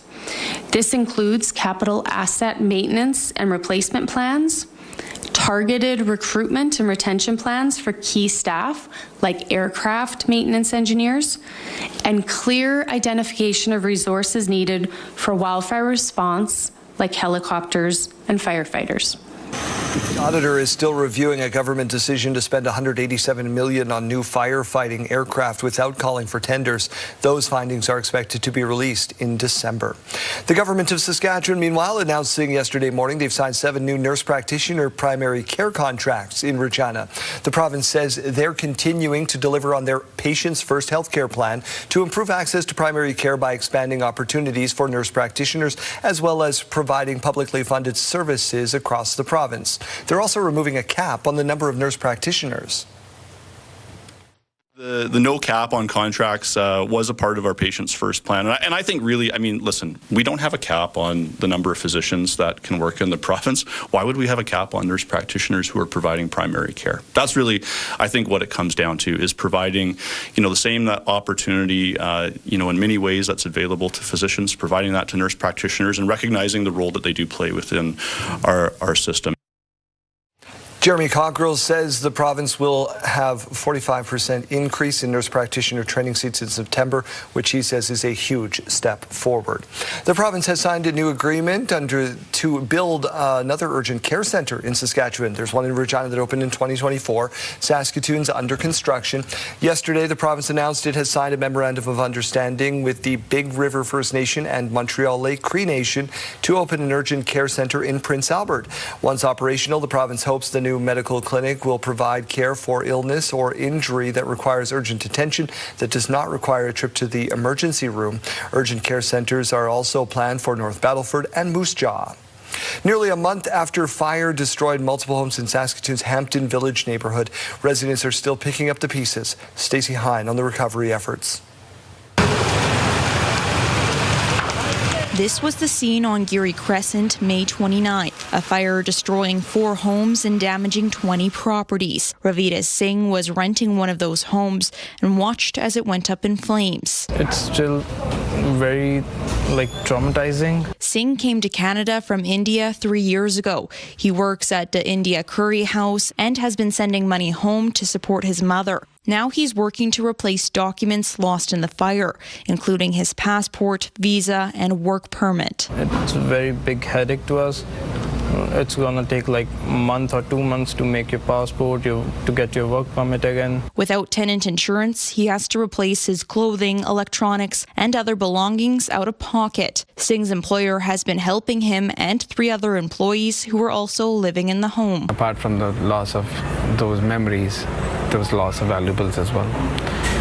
We won't be able to replace each and everything, but whatever we could, we would do. Singh says many others have stepped up to help as well. The community is helping us, Sikh temple helping us, everyone in the neighborhood, they all helping us. Nearly a month after the fire, Singh remains displaced and is staying in an Airbnb while he looks for a new place to live. And for residents who are rebuilding, the road to recovery can be a long one. SGI says the process often takes a year or more. The rebuild process can take up to, a year to 2 years, depending on, all the factors that play into getting that customer back into their home. The city of Saskatoon says its fire investigator has not yet determined the cause of the fire. Stacey Hine, CTV News, Saskatoon. Now to record-breaking heat in Europe and the hottest day ever in France. So hot, they closed the Eiffel Tower early. James Longman reports. Tens of millions are facing dangerous conditions this morning as a record-breaking heat wave sweeps across Europe. In France, it was the hottest day on record. Icons of Paris, the Eiffel Tower and the Louvre had to close early to keep tourists safe. With hundreds of schools closed and trains cancelled, crowds are flocking to lakes and rivers to beat the heat. But that's caused a surge in drowning deaths, 42 across France and 6 in Germany in the last week. And in Europe, AC is not that common. I haven't stopped sweating since the second I woke up this morning. It is so humid. There is no AC. There's no unlimited ice water. Really, you're just living on fans. Experts warn of a dangerous heat dome looming over continental Europe, trapping hot air and allowing temperatures to build. Spain, Italy and the UK all sweltering. Rome, one of 15 Italian cities under a red warning, the highest weather alert possible. And in London, the changing of the guard has been cancelled for the rest of the week. It's a bit oppressive, I must say. And it has got as hot as 111 degrees in parts of France. Now, I know it can get hotter than that in the United States, but the difference in Europe is there is almost no air conditioning. So this is really a struggle, and it's set to continue through the weekend. James Longman, ABC News in Paris. 111 Fahrenheit, by the way, is 43.8 degrees Celsius. Very, very warm. A former care home worker sentenced for sexual assault has been permitted to leave prison unescorted since last year. In January 2024, Brent Gabona was sentenced to 6.5 years after pleading guilty to 3 counts of sexual assault and 2 counts of sexual exploitation. The offenses occurred during his time working at Shepherd's Villa, a care home in Hepburn, Saskatchewan. Gabona worked at the home between 1992 and 2009 and admitted to abusing 5 adults with disabilities during his time there. In 2025, the Parole Board of Canada authorized Gabona for unescorted temporary absences for personal development for rehabilitative purposes, deeming him at a low risk to reoffend. Gabona has been permitted to attend church services. The Edmonton Oilers have a new bench boss. I have to tell you, I was enjoying retirement like you can't believe and never thought that we'd be back in this room or coach again. Veteran head coach Mike Babcock of Saskatoon is now tasked with bringing the Stanley Cup to Edmonton. The 68-year-old has won a Stanley Cup and 2 Olympic gold medals as a head coach, but he's faced controversy, as you know. The NHL cleared him last week after investigating allegations he violated the privacy of players on the Columbus Blue Jackets in 2023. Babcock met with Connor McDavid, Leon Draisaitl, and Zach Hyman before he was hired. The Saskatchewan Roughriders say their 25-26 fiscal year ended with increased spending and a financial loss. The team says costs increased across several areas, including team operations and travel and merchandise tied to their title run. They had to postpone a game as well in July, which led to added ticket compensation. The team says those factors contributed to what it calls exceptional items in an otherwise strong season. When you have a successful year like we did on the field, you're going to see revenue growth, which is what we saw. But when you have the ultimate success of winning the Grey Cup, you're also going to have some expenditure growth as well. And then obviously we had the postponed game in July, which had a pretty significant impact. But for us, that was just about doing the right thing for our fans.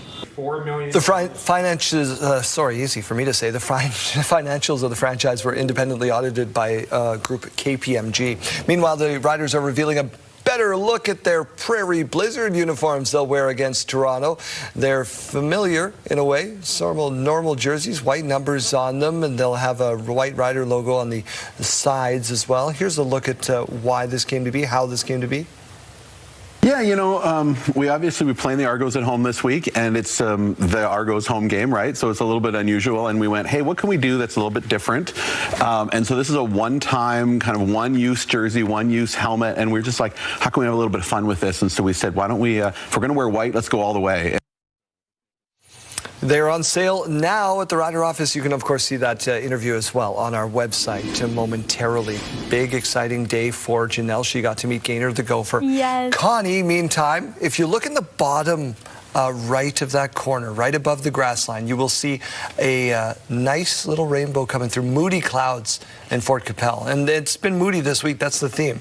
Yes, and it looks like it's going to continue that way as well. But we are starting off pretty strong here this morning. We had a little bit of sunshine, slowly starting to see those clouds gathering, especially over Regina here. 11 degrees is our current temperature, 7 km/h wind speeds moving through the city, and we will be seeing that rain again tonight.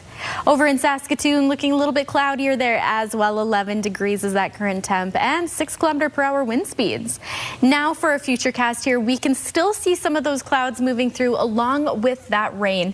So again, later tonight into tomorrow is when we really will start to see that precipitation, but not a significant amount. We'll get more into that coming up here. But first, let's check out what tomorrow is bringing us. This is around 2 o'clock tomorrow afternoon when we can expect to see some of that rain returning back over the province. For some total rainfall amounts, again, nothing of significance. Prince Albert expecting about 4 millimeters. Yorkton about sitting at 1. And again, about 5 p.m. tomorrow evening. And within the hour around 6 o'clock, Prince Albert moving up to 5. For current temperatures now, Buffalo Narrows sitting at 17 degrees, Stony Rapids at 12, Spiritwood sitting at 11, Melfort at 13, Hudson Bay 12 degrees, Kindersley 13, Swift Current and East End both at 12 degrees, Weyburn at 10, Wynyard sitting at 14, and Yorkton and Estevan both at 12. Now for some highs, seeing a little bit of that rain that we saw earlier this morning clearing up. The Battlefords especially, we do have some sunshine peeking through now with 23 for their high. Swift Current sitting at 21, Moose Jaw 22, Weyburn and Estevan 21 along with Yorkton. Now for our 5-day forecast, this is what we're seeing for the rest of the week and into the weekend. Again, that rain today with that risk of thunderstorms, 21 for our high in Regina, 9 tonight as the low. Skies clearing up for a little while tomorrow morning and early into the afternoon. That rain is expected to return by mid-afternoon. Friday, clear skies as well with 24 for the high, and both Saturday and Sunday seeing that rain returning. 20 as our high on Saturday and Sunday, bringing us to 21. Over to Saskatoon, 21 today as that high, 10 tonight for the low, seeing that sun sticking around a little bit longer. Now as we get into tomorrow, that sun will reappear for the morning, 23 for our high. Friday, some clouds gathering, once again 24, 16 Friday night for the low, and over the weekend, those risks of thunderstorms carrying through for both Saturday and Sunday, 20 degrees for the high on both days.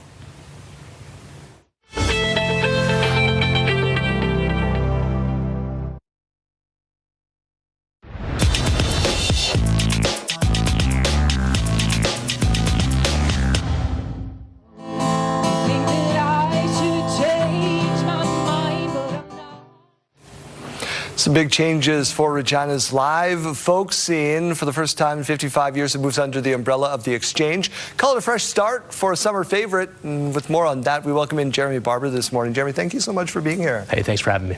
So there was a void left, right? The Regina Folk Festival moves out. You guys see this as an opportunity? Yeah, that's right. Yeah, I mean, RFF was a huge part of live music scene here in Regina for a long, long time. I think, we at the Exchange were really sad to see it go. Saw a void that, maybe we could fill. We knew that the community was really sad and probably would welcome a new event, so we saw the opportunity and got to work. Let's back up and remind people out there what the Exchange is all about. Yeah, I think that's great, and I think actually where I wanted to start as well. So the Exchange is a long-standing pillar of the Regina live music community. Been around for decades now. So the Exchange itself is actually a venue operated by the Saskatchewan Cultural Exchange Society, which is a charitable nonprofit operating here in Saskatchewan. The Exchange is a live venue in Regina. Present all kind of music all year round. It's in the Warehouse District. We often host everything from country, rock, indie, punk, everything. Fitzgerald there. Awesome. There you go. Yeah, right there. Yeah. I think a lot of people will be really familiar with it. And if you're not, please check it out. And again, programming all year round, lots for everybody. So this one's not going to be in the venue, though. You've got a different place in mind. That's right. We're going to go downtown where the old RFF was taking place. We're going to drive people to the heart of the city, enjoy Victoria Park for all it has to offer, beautiful surroundings, hoping for a beautiful day. It's going to be a lot of fun. How many acts do you have signed so far? I think we've got 10 that we've announced. We've got a couple tricks up our sleeves. We're going to announce later in July, so keep an eye out for that. But yeah, lots of variety, lots to look forward to. What have you learned through the process? This is a big undertaking. Well, I mean, for me, I mean, I'm on the steering committee, so my job is to send emails. So I don't do any of the hard work. It's all John Kennedy, the executive director over at the SCES, Xandra, artistic director, doing a lot of the heavy lifting. The whole team at the SCES has been amazing getting this off the ground. What's the reaction been like from the community? Unbelievably positive. There was absolutely a void left by the RFF. A lot of people were really sad to see it go, and I think they're really happy to see something coming to the community to fill that void. What can people expect from your version of the folk festival? Variety, I think, is really what we're focused on. So it's called the Exchange Folk Festival. So folk is in the name. Folk is in a lot of names of music festivals across the country. We absolutely will have some folk music, some country music, some roots, but we're going to go way past that. You can expect lots of really cool bands doing stuff like revival, classic rock, kind of soulful southern rock by Black Tea is the band that we're going to host there. Some really cool indie bands, kind of some psychedelic, long-form indie bands that'll be cool. Some Latin rock as well. Lots of really interesting stuff. And Dino Sons, friends of the show. Let's get people there. How do we get tickets? You don't need tickets because it's free. Well, and I think that's scientifically the best price. 100%, absolutely, especially in this economy. Are you kidding me? So yeah, no, it's 100% free. Everybody's welcome. It's like I said, it's a variety for everyone. Everyone's invited. August 8th. August 8th, Exchange Folk Festival. Thanks so much, Jeremy. Appreciate it. Thanks for having me.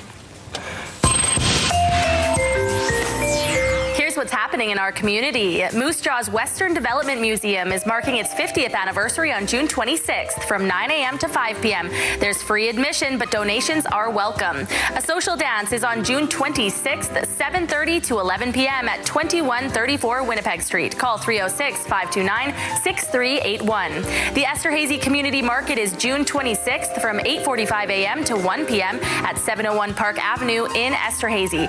Email Renee Anderson 76@gmail.com. And the Prairie Peony Society Show is June 27th, 7:30 a.m. to 5:30 p.m. at the Regina Senior Citizen Center. Email the Prairie Peony Society at gmail.com. Submit your event to our community by visiting our website, ctvregina.ca, and click Community Calendar or scan the QR code on your screen.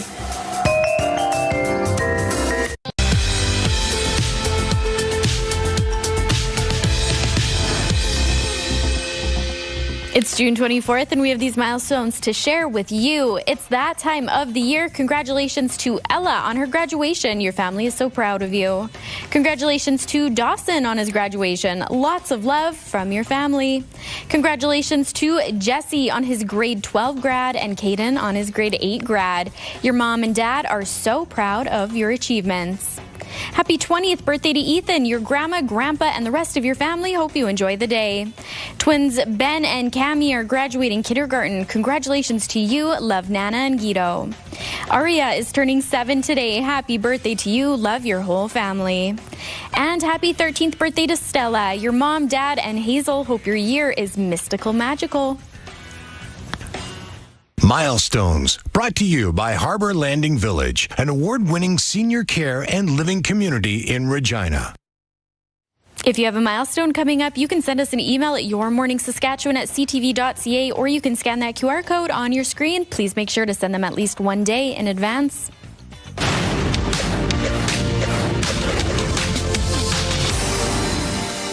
Oil prices continue their decline as more tankers cross the Strait of Hormuz and U.S.-Iran peace talks advance. Both countries have signaled progress toward ending the war, although negotiations are likely to be lengthy and claims from the two sides have diverged.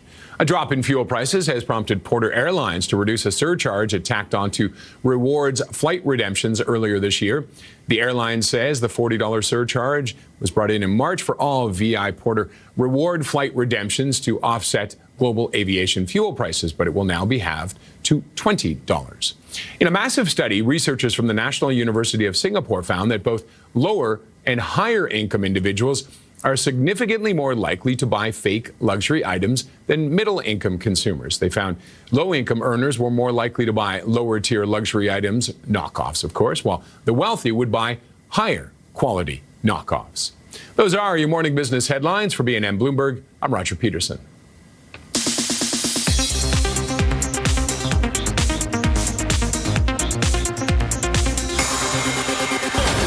Prescription for pickleball? You didn't actually bring it to the pharmacy, did you? Oh, of course not. I'm not an idiot. Apple TV is serving up the first trailer for its new pickleball comedy, The Dink. New Girl star Jake Johnson plays a washed-up tennis pro who reluctantly turns to pickleball to save a struggling club and win his dad's approval. The Dink debuts July 24th. Where's my son? Don't ask questions that you don't want the answers to. Audiences certainly found I Will Find You. Netflix's biggest new series debut of the year is a certified hit. The Harlan Coben crime thriller racked up an impressive 24 million views in just its first 4 days. What's your plan? No, I don't really have one. I'm kind of new to the action genre. Here's a first look at the new Big Bang Theory spinoff, Stuart Fails to Save the Universe. The HBO Max comedy series, out next month, centers on a guy who breaks a device built by Sheldon and Leonard, and it winds up sending him into different realities.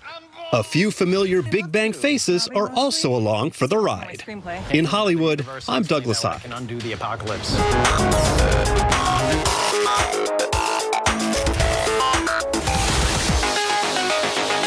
Am I the only one that thinks that show's getting canceled after 3 episodes? That looked pretty dumb, didn't it? Stuart Saves the whatever. I thought it could be interesting. Okay. I won't watch it, but.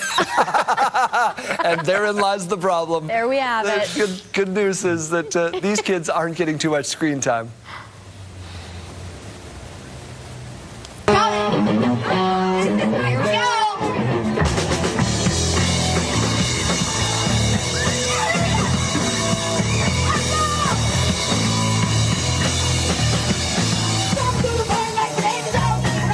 Oh, baby. Scream time. Little jam session, a little Sum 41. This is from way before their time. These kids have stage presence too, though. They right? do. Yeah. Yeah. Everybody else just jumping. The crowd. The calf work there.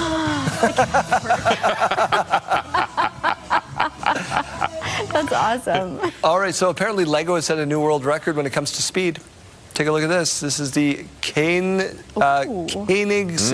supercar. Set the record for the fastest Lego Technic big build ever. Reached 111 kilometers an hour on a track. Wow, Lego car, look at that. Wow. More than double their previous record of 50K per hour. Ooh. How did it stay together? I don't know. How did Craggle run over a single brick, right?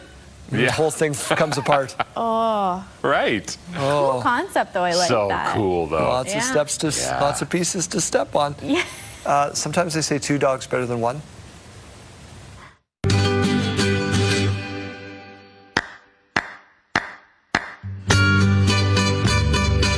The owner decided, well, I'll get a second golden retriever, then they'll keep each other occupied. But no, they just double the pleasure. They are dedicated, loyal They are. Good Look boys. They Double do the this fun. together. Yeah. Double the fun. That's right. Yeah. Quick time out. We're going to have, speaking of fun, more of your forecast coming up in just a minute.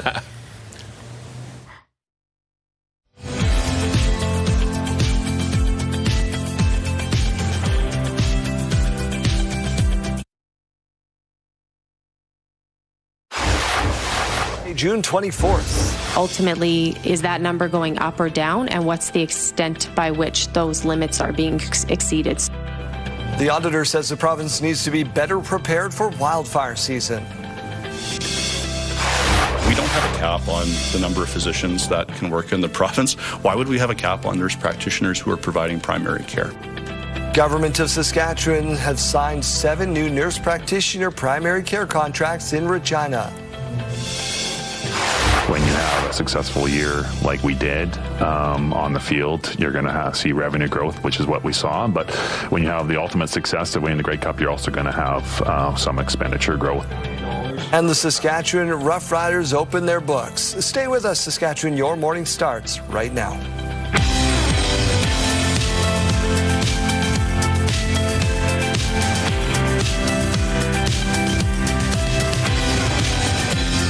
Welcome to Your Morning Saskatchewan. I'm Daryl. And I'm Janelle. Thanks for being back with us. How was your couple days off? Enjoying a little concert action? Absolutely wonderful. The concert was fantastic. Stayed out of trouble? No. There was some trouble at that concert. There was trouble. Actually, yes. There was trouble. Right. Yeah. So don't do that if you go to a concert for sure. Watch the show. Don't throw hands at people. Enjoy the music. Goodness, 8 o'clock. Let's get to your news for this part of the hour. We begin with the federal government expected to name its first major infrastructure projects to receive a national interest designation today. Multiple reports say they are the Grays Bay Road and Port project in Nunavut and the Mackenzie Valley Highway project in the Northwest Territory. Now, a national designation means the project would be fast-tracked under the Build to Canada Act. The government sources say the goal is to unlock mining opportunities in the north and improve community accessibility. In all, 15 projects have been referred to the Major Projects Office. A man accused of shooting 2 RCMP officers in Melville made his first court appearance in Yorkton. 55-year-old Marcus Dodge appeared in court via video. He faces 2 counts of attempted murder and aggravated assault, along with several firearms-related offenses in connection with that incident over the weekend in Melville. According to the charges read in court, Dodge is accused of firing a shotgun at officers.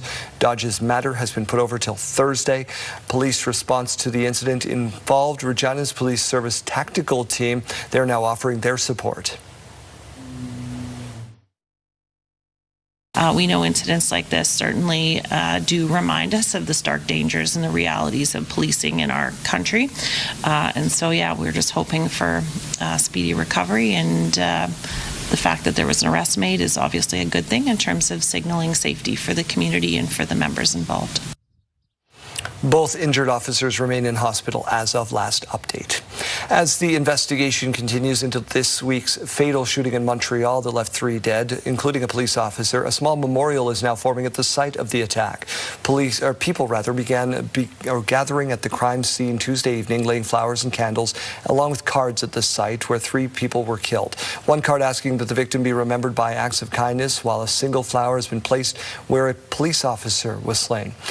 Police opened the area to the public again earlier yesterday evening, exposing where multiple shots were fired, shattering windows and lives.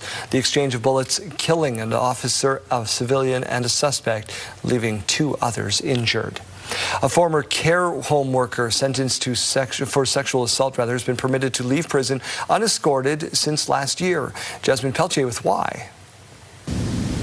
In January 2024, Brent Gabona was sentenced to 6.5 years in prison after pleading guilty to 3 counts of sexual assault and 2 counts of sexual exploitation, which occurred during his time working at Shepherd's Villa, a care home in Hepburn, Saskatchewan.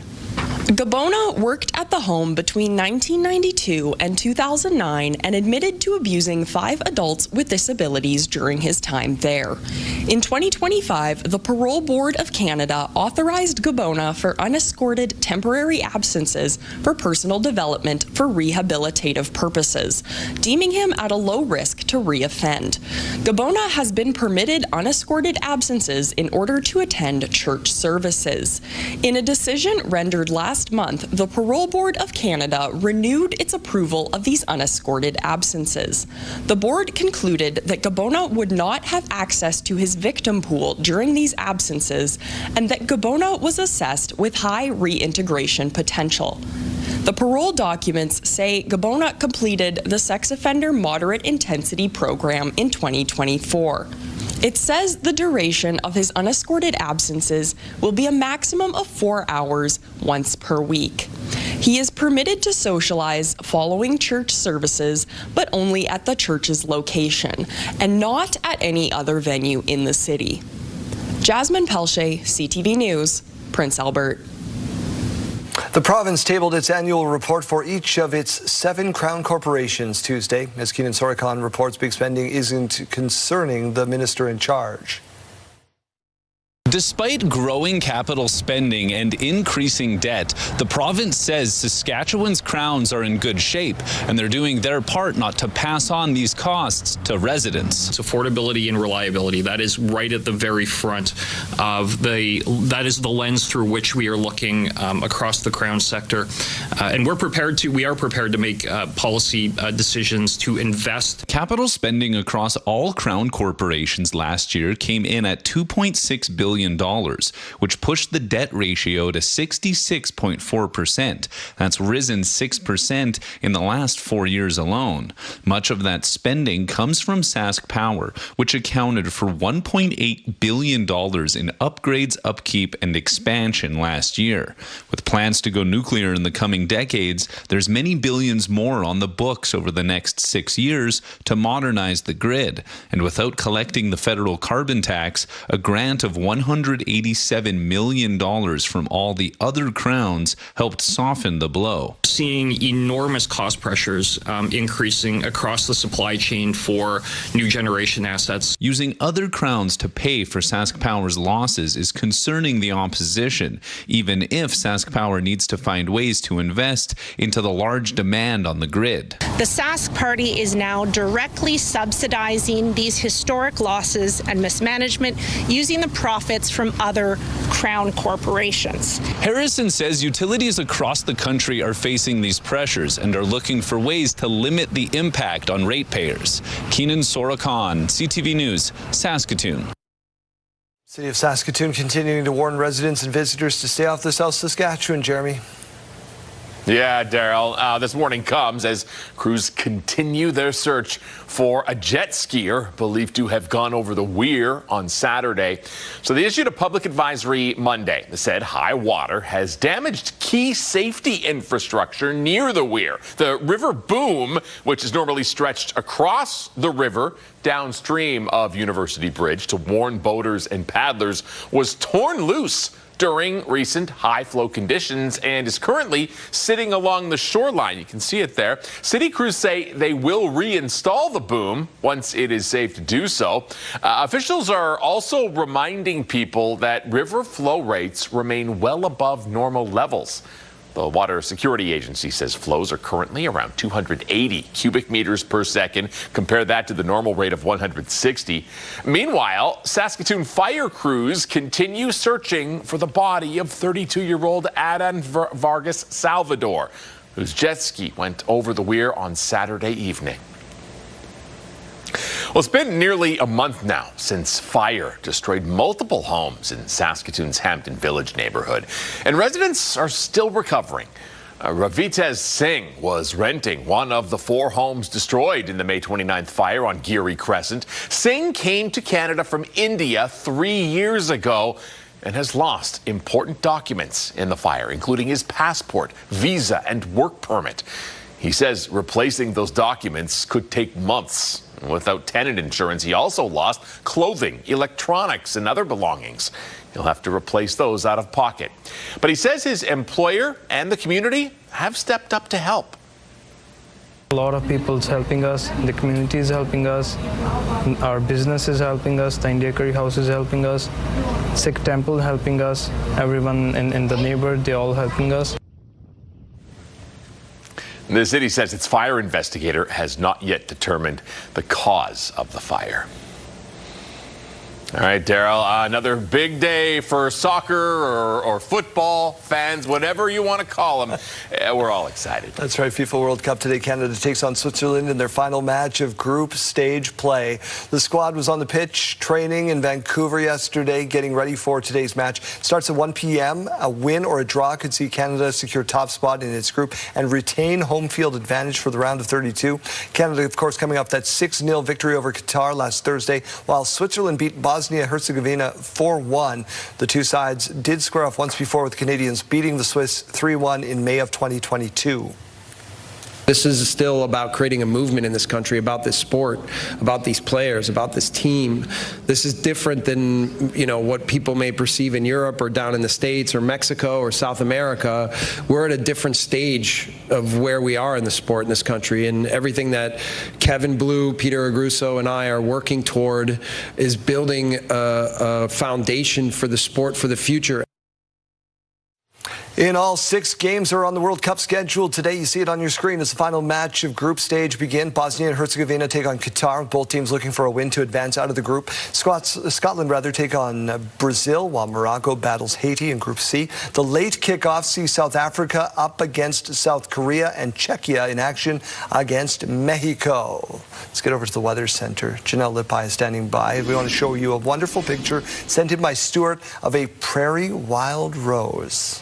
That's right. Gorgeous shot. And of course, with all of this rain does come those flowers. They now need some sunshine, Janelle. That's right. And I think we're going to be able to get them some, at least for a little bit here today. Taking a look at our morning view, which is brought to you by Stars Lottery, your ticket funds life-saving care across Saskatchewan. Sitting at 14 degrees is our current temperature here in Regina. Again, still seeing that sun out, those calm winds moving through the city. Over to Saskatoon now, 13 is that current temperature, 4-kilometer-per-hour winds, and still seeing some sunshine as well. Now, we will see that sunshine here today up until a little bit later on this afternoon and into the evening, when we can expect to see some rain moving through the province, as we can see here. So this is tonight around 9:45 when we are expecting for it to hit, and it will be returning again tomorrow afternoon as well. But light showers throughout the province. We aren't expecting anything of significance. As we can see here in our total rainfall amounts, Prince Albert sitting at about 4 millimeters and Yorkton at 1, and this is about 5 o'clock tomorrow evening. And within the hour, by 6 o'clock, Prince Albert only making its way up to 5. For current temperatures throughout the province, Buffalo, Narrows, and Larange both at 17 degrees. Spiritwood sitting at 15, Melfort 16, along with South End. Kindersley 15, Swift Current at 13. East End at 12, Weyburn 13 degrees, Estevan 14, and Wynyard 15. For some highs here today, still seeing some of those spots where we were experiencing that rain, lightening up with some sunshine. We've got the Battlefords reaching that high of 23 degrees today, Prince Albert at 24, Swift Current sitting at 21, Moose Jaw 22, Regina 21, and expecting that rain along with that risk of thunderstorms. Estevan 21 degrees as well. Now for a 7-day forecast here in Regina, again reaching that high of about 21 degrees, 9 tonight for the low. That risk of thunderstorms later on tonight, but we will see those skies clearing up again tomorrow morning. 23 degrees Friday, bringing us to 24. Over the weekend, that rain returning, 20 on Saturday, Sunday bringing us to 21, and Monday kicking off a fresh week with 20 degrees. Over to Saskatoon, 21 today for the high, 10 tonight as the low. Again, seeing that sunshine sticking around just a little bit longer, but that rain is on its way tonight. Thursday, 23 for our high, and Friday, seeing those clouds begin to roll back in with 24. Over the weekend, seeing that risk of thunderstorms as well carrying through for both Saturday and Sunday, 20 degrees as the high for both days. Monday, that rain returning with 17, and Tuesday, risk of thunderstorms in the evening with 21 for the high.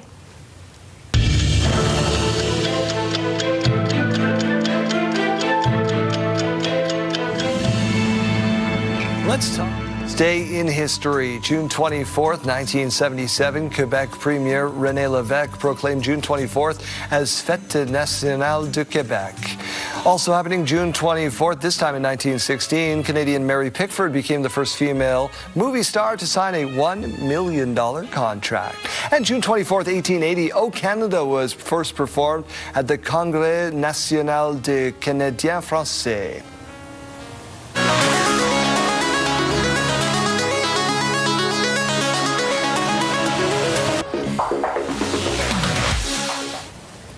All right, you two. You may think you live or work with the world's loudest person. I think I work with the world's loudest person, and we're going to be hearing from him in just a few minutes. But in the meantime, let's check out just how loud this guy is. Oh, yeah! Oh, yeah! Oh, yeah! My lords, my ladies and gentlemen, welcome. This is Joseph McGrail Baytup, an honorary town crier in Canberra, Australia. He is officially recognized as the world's loudest person, yelling the word now at 122.4 decibels.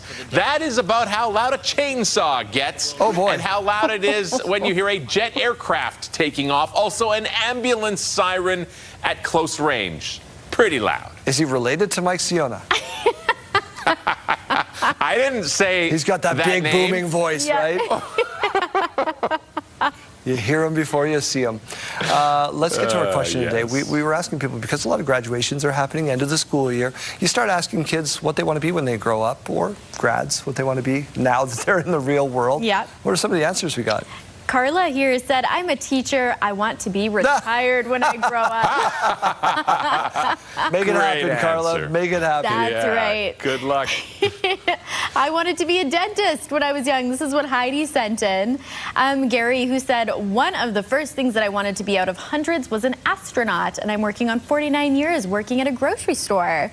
Julius, I wanted to grow up so fast and be an adult. Now that I'm an adult, I just want to be one of the kids I teach. Can we talk about the longevity? 49 years, that doesn't happen anymore. I know. I'm 20. I'm 20 here, and I'm shocked every day. Yeah. Yeah.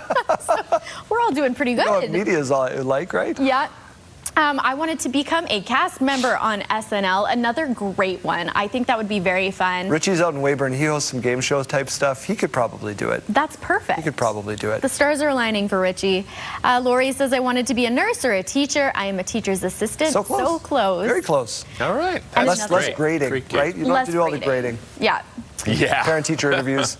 You guys are going to love this one. You're going to love it. I remember my classmates wanted to be a chef or a doctor, and I wanted to be a Ghostbusters proton pack to capture silver. Of course. Why wouldn't you? As you do, and reach Maybe for that's supposed the stars. to be Slimer.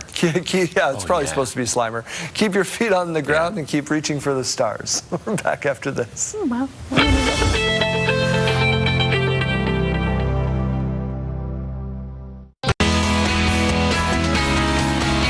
So I know Grandma in Churchbridge is going to be like, where is Chase? At the bottom of the hour, but there's a good reason you missed that slot. Yes, we're running late because we gave away some cash. We gave away the money with Name That Sound. Finally went for $4,100. Brandon was our winner for it, and we had gotten on a golf theme here in the last little while. People had kind of narrowed it down. That was where our guesses were leaning in towards, and he said putting the clubs away, having those clubs hit into each other, and boom. There was the sound. Actually, how we came up with the sound, too, years ago, someone guessed that incorrectly for a different sound, and I thought that would make a wonderful sound to guess for. So I went home, recorded it, and then we got it going for this one. But Brandon, congratulations. Our lucky winner, which works out fantastic. Him and his girlfriend expecting their first in December. Oh. And then now they got some baby money, too. That's fantastic. Here I thought it was Brandon who works there, and that seems unfair. Me and him, we made a deal. We're like, all right, we're done. You just take the money. We'll split it. No, so, it's a different Brandon. One quick question before I let you go. Years ago, you did another sound. It was your dog eating his food, the chain rattling off the dish. That went for a lot of money, too. Was this more or less than that one? That was... this one was less than that one. Okay. That was the most we had ever given away with Frank eating. That one went for $10,000. Money, money, money. Yeah. Well, you got the best job in the business. You get to give away some cash and make some people happy. Chase, thanks so much for doing this. Thanks. We'll see you tomorrow, and we won't talk Name That Sound, which I'm so happy about.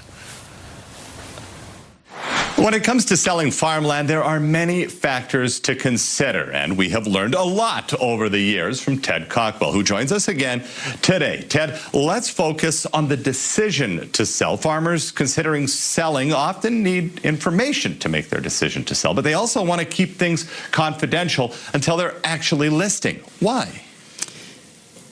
Well, it's private. You know, other people's businesses are private, and most people that I talk to, when they first call, they're not even sure they want to sell yet. So they're just kind of feeling it out and asking a lot of questions. How much can I get for my farm? How long will the sale take? What's the process? And so they want to have those conversations in a confidential manner in case they decide not to move forward.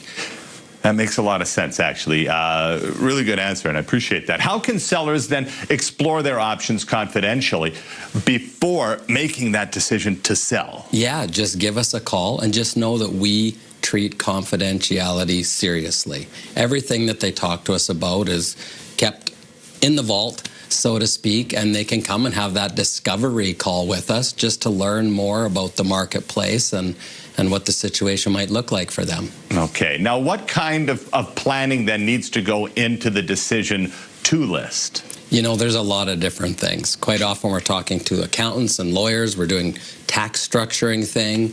You know, certainly marketing plan, like what's a specific marketing plan for this particular farm. There's a lot that goes into it. So we like people to reach out to us as soon as they're having that thought that maybe we want to do this. Give us a call, because the longer runway we have, the better we can do. Absolutely. And I know we've touched about taxation briefly over the years, about, you know, planning for that. There's all sorts of succession planning, I guess, that would go into that. And so that confidentiality component, is it fair to say that it might also, I mean, if too many people know of your plans, maybe your price might come down because they're aware of that? Or is that maybe too far? I don't hear that one too often. Everybody has different reasons, and some people don't care about keeping things confidential at all. Yeah. But we just follow their lead, right? Like, some people want to have an exclusive listing where we don't even advertise it. Some people want us to spend a small fortune on marketing and let the whole world know. So every step of the way, we're checking in with the client and saying, like, what do you need from us now? Perfect. Well, there you go. As custom as it comes, as custom as your farm is. Ted, thanks very much. If you are looking to buy or sell or simply get more information, you can get in touch with Ted and the team. You're experts in the field at cockwellgroup.com.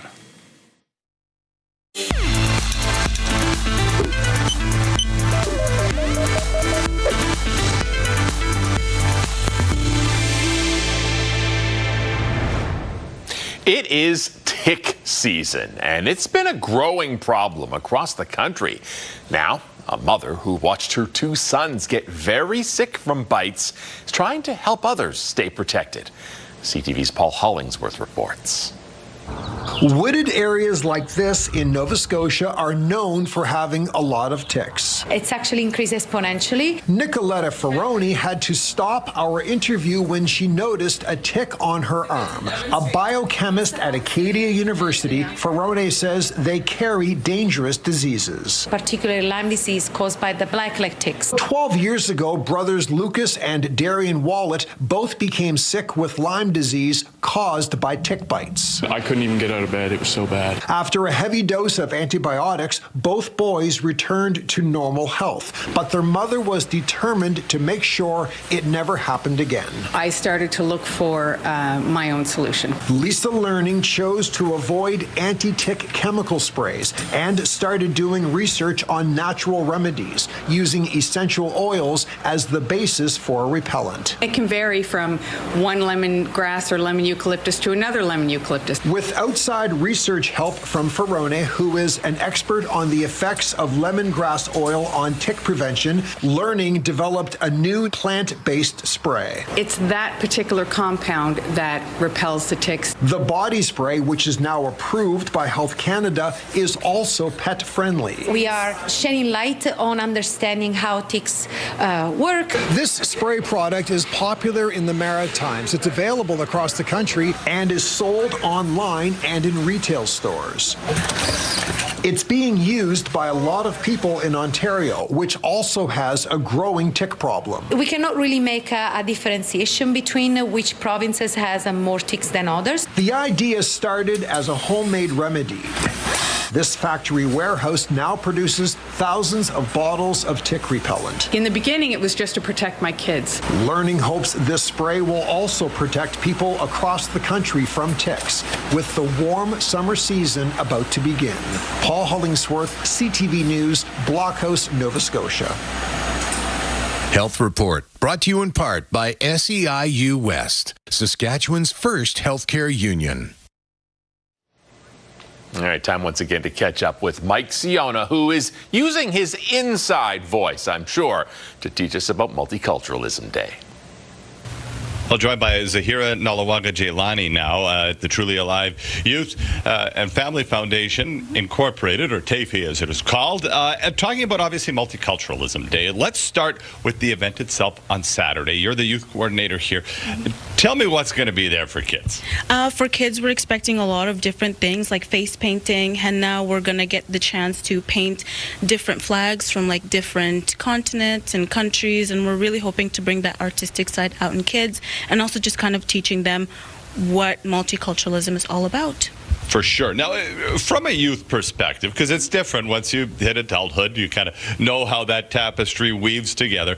Why is it so important for us to really promote that multiculturalism and have that understanding from a young age? Totally. We are basically just trying to kind of create like a communal archive where historical roots are not going to be lost and they're passed down from generation to generation. As a mom of a 2-year-old myself, I know values that are still in him, and for him to be proud of his culture he comes from, even though he's born here, I am Ugandan and his father is proudly Kenyan, and so I want him to be able to celebrate that, and we're hoping to pass that down as well. No doubt. And it's the same in my experience. I mean, I've got a 7, a 5, and a 1-year-old now, and I'm a 5th and 6th generation Ukrainian Canadian, so it kind of continues in that vein. But there is that kind of uniquely Canadian moment where you can maintain those ancestral roots that you talked about, but still, you know, be a part of the mainstream Canadian culture, and that's just as important, isn't it? 100%. Being Canadian doesn't mean losing where you come from, and that's the beauty of where we are. You can celebrate who you are and still be a full-fledged Canadian citizen and be proud of where you come from. Absolutely incredible. And of course, all of those cultures that make up this wonderful land of ours will be on display this coming Saturday down at the River Landing Amphitheater, 4:30 to 8:30. Thank you guys for organizing it, and thanks for having us out this morning. Yeah, thank you so much for coming, and we hope to see you guys there.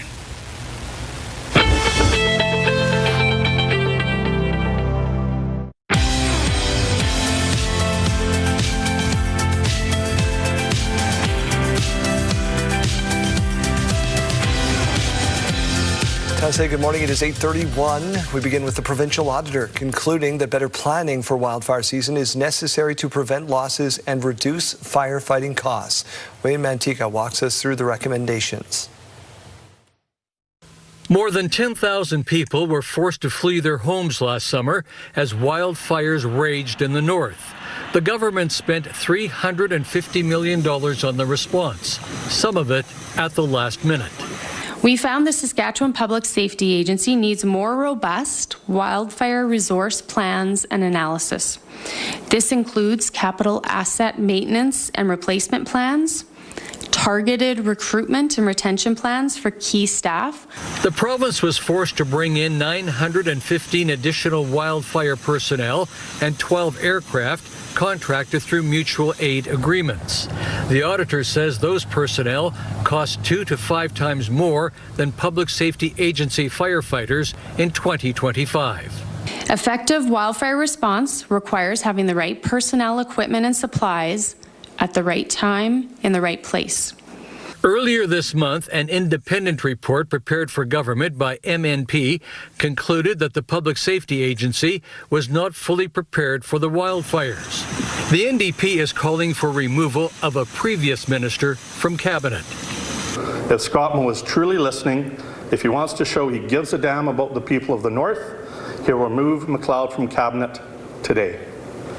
This was a minister who failed to do his job from top to bottom. In a written statement, the government pledged to review both reports and to take appropriate steps. The auditor is still reviewing the provincial government's 2024 purchase order for 4 repurposed Q400 air tankers. The $187 million contract was awarded without going to tender. A competing supplier has suggested that comparable aircraft could have been obtained for significantly less. The auditor is expected to release her findings at the end of the year. Wayne Mantica, CTV News, Regina.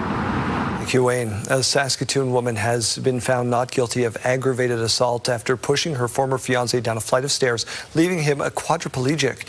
Here's Laura Woodward with more.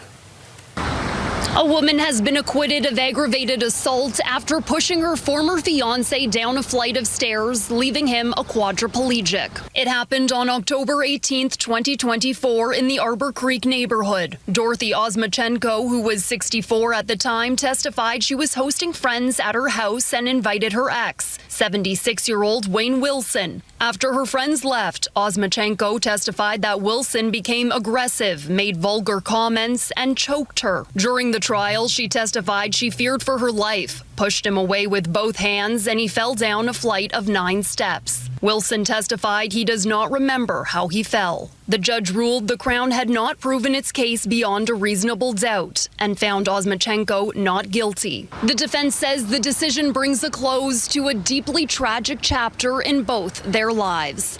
Laura Woodward, CTV News, Saskatoon. The Saskatchewan Roughriders have unveiled some crisp new uniforms for Friday's game against the Argos, but on the field they are dealing with some injuries. AJ Ouellette not participating in practice yesterday, along with other injuries in the secondary. Lee Jones has more on how the defense is adjusting. Oh no, catches his foot.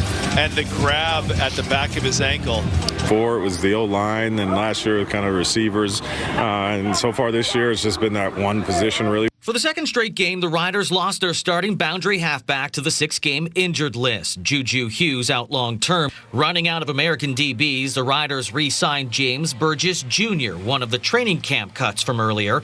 But it's likely one of their national players will get the first shot, which would mean 3 Canadians in the secondary. One man goes down, another man comes in, and we keep the same thing going. And I think we preach on that, and we stay by that. Former Argo Jonathan Edward was practicing at the boundary halfback position. He's familiar with the defensive scheme from when Corey Mason, Josh Bell were in Toronto, and feels communication with the rest of the secondary is key. So at the half, you should communicate with the corner, and the corner can communicate with the half, and even the wheel. And I played a little bit of diamond dollar playing at the wheel, so I just learned from playing the different positions that you have to talk, and the more we talk, the more we use our eyes and all these little keys, the better and the faster we play. There are several other options, including Malcolm Bell, who came into the game versus Calgary when Hughes went down, playing corner, moving Marcus Sales to halfback. This game I was ready to go up in the field, so this time when he looked at me, I looked at him like, hey, you better put me in there because it's my time. And I told you at the beginning of the year, I'm not here just to stay on the bench.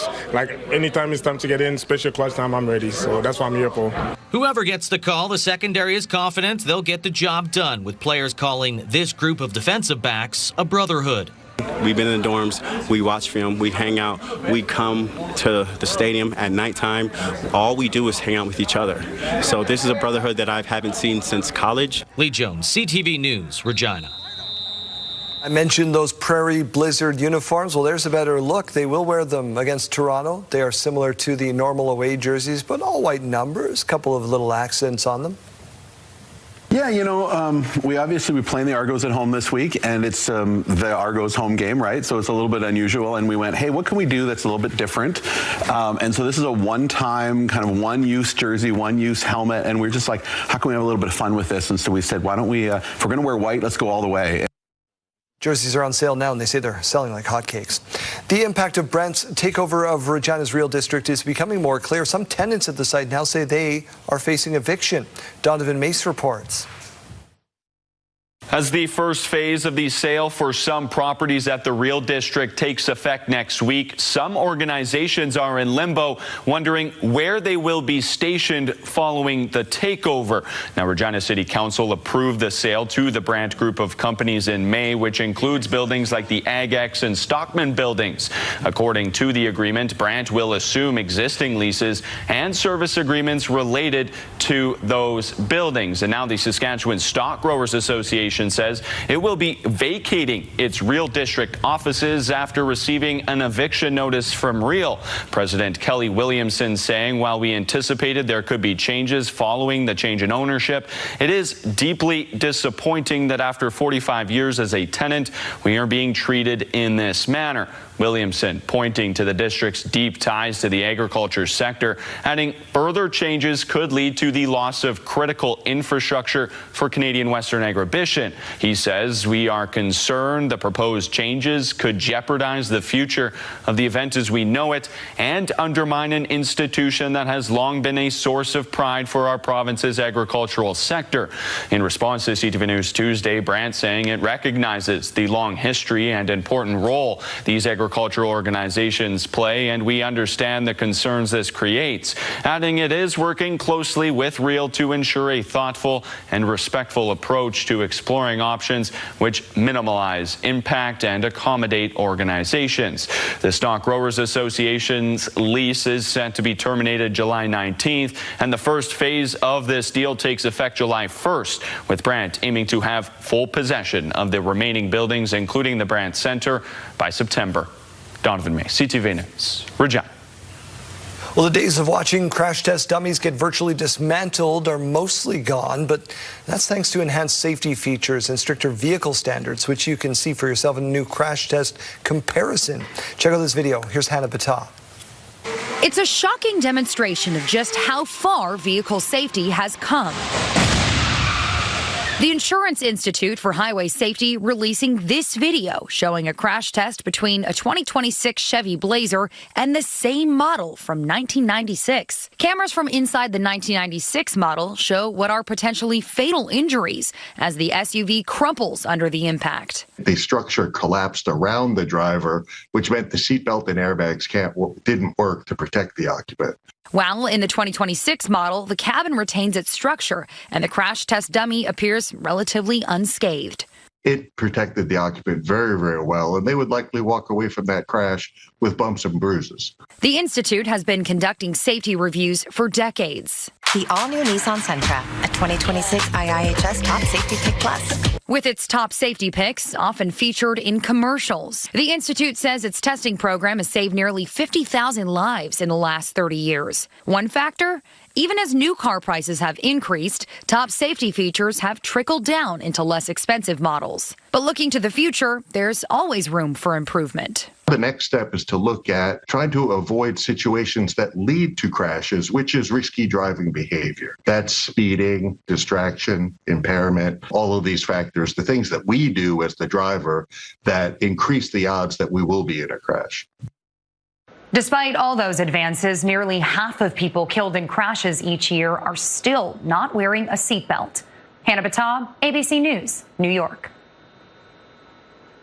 Incredible video there. Ruth caught a picture, an incredible one of her own. Look at that little bit of a rainbow peeking through those storm clouds, Janelle. Beautiful, absolutely gorgeous shot. There is always a stunning rainbow to see out of all of this rain that we've been experiencing. And we do have a little bit more rain coming up, but significantly less than what we even saw earlier this morning, which I'm very excited to tell you about. But first, let's take a look at this current temperature here in Regina, sitting at about 14 degrees. Very calm breeze moving through the city. Over in Saskatoon, 13 degrees, seeing that wind at about 4 kilometers per hour. And again, seeing that sun in the sky. Now, here's a look at our futurecast. This is what we are seeing for the next little while. We are still expecting to see that rain coming through, but significantly less. Again, this is a little bit later on tonight and into tomorrow as well, about 2:30 tomorrow afternoon. Now, for total rainfall amounts, we are seeing a significant decline. Prince Albert now down to about 1 millimeter of rain, and that is all we have across the board. So not a ton of precipitation. Little late shower moving through the province. Current temperatures, Buffalo, Narrows, and Larange both at 17 degrees. Spiritwood sitting at 15 along with Hudson Bay. Melfort 16 alongside South End. Kindersley 15 degrees. Swift Current at 13. East End at 12. Yorkton 13 as well. Estevan at 14. And Wynyard seeing 15 degrees. Now for some highs here today, seeing even less rain than what we saw before. The Battlefords will be hitting a high of about 23 degrees along with Prince Albert. Swift Current 21, Moose Jaw seeing 22, Regina 21, as well as that risk of thunderstorms with tonight's rain. Yorkton 21 along with Estevan. Now for our 5-day forecast, this is what the rest of the week and into the weekend is looking like. We will still be seeing that rain coming later on tonight here. 21 for our high in Regina with that risk of thunderstorms. Tomorrow things clearing up a little bit throughout the morning with 23 for our high. Friday sitting at 24. Now Saturday and Sunday bringing back that precipitation and that risk of thunderstorms specifically on Saturday night, bringing us to 24 the high and Sunday 21. Over to Saskatoon, 21 today for that high, 10 tonight for the low. Seeing that rain tonight, but expecting to see fairly sunny skies for the morning and into the afternoon. Tomorrow, keeping that sunshine around as well with 23 degrees. Friday, 24, but starting to see some of that cloud cover returning. Saturday and Sunday, seeing that rain with that risk of thunderstorms for both days. 24 the high on both Saturday and Sunday.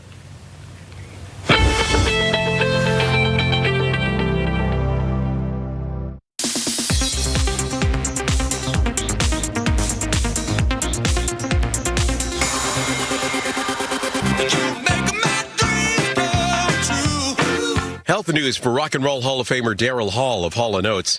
The 79-year-old announcing on Instagram he recently received a kidney transplant from a very kind and generous living donor. The singer added he's already starting to feel better and his doctors say it was a complete success. Hall adding that he should be back to normal in a few months. What's your plan? No, I don't really have one. I'm kind of new to the action genre. HBO Max has released the trailer for Stewart Fails to Save the Universe.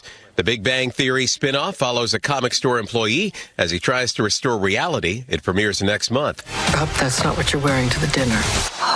That's all. Get ready to strut the runway in your living room. The Devil Wears Prada 2 is coming to streaming on July 29th. You can watch it on Disney Plus and Hulu. Disney is the parent company of ABC News. And happy birthday to actress Mindy Kaling. She turns 47 today.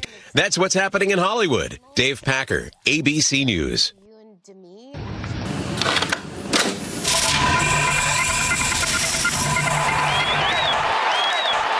The Riders have been involved in some crazy games, and this matchup against Calgary did not disappoint. On October 17th of 2009, the Riders and Stamps clashed in a classic that was so good, neither team deserved to lose. And that's exactly what happened. Good old Henry Burris was at quarterback for the Stamps, while Darian Durant was under center for Saskatchewan. What ensued was a seesaw battle that showcased the talents of Chris Getzlaff, Andy Fantus, and Calgary's Joffrey Reynolds. The high-scoring affair had both teams deadlocked at 37 apiece, heading into overtime. Rider receiver Chris Getzlaff would draw first blood in the extra frame, courtesy of this touchdown run, putting pressure on the Stamps. But Henry Burris and company also delivered by getting into the end zone. The final in this one was 44-44. Both teams combined for over 1,000 yards net offense and 10 touchdowns. The Saskatchewan Roughrider regular season game ended in a tie.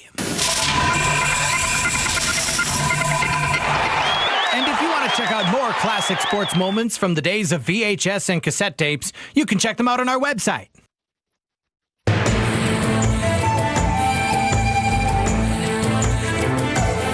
Greetings, everyone. Despite progress in cancer prevention, the potentially life-threatening disease continues to be a significant issue in the Indigenous communities in Saskatchewan. Now a new program is taking off based on Indigenous knowledge, culture, and community and will soon be available for patients in northern cities.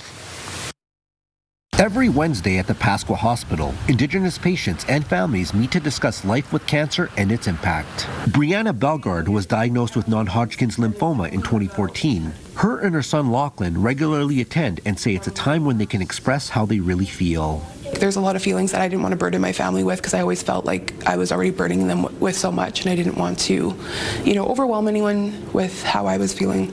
The Grief and Loss Group started this year and is now in its second cycle. Grounded in First Nations and Métis worldviews, the group recognizes grief as a holistic experience. Led by Métis elder Daryl Klein, he says he tries to meet people where they are. Whether it's the stages of grief or just grief, what that means to people as well too.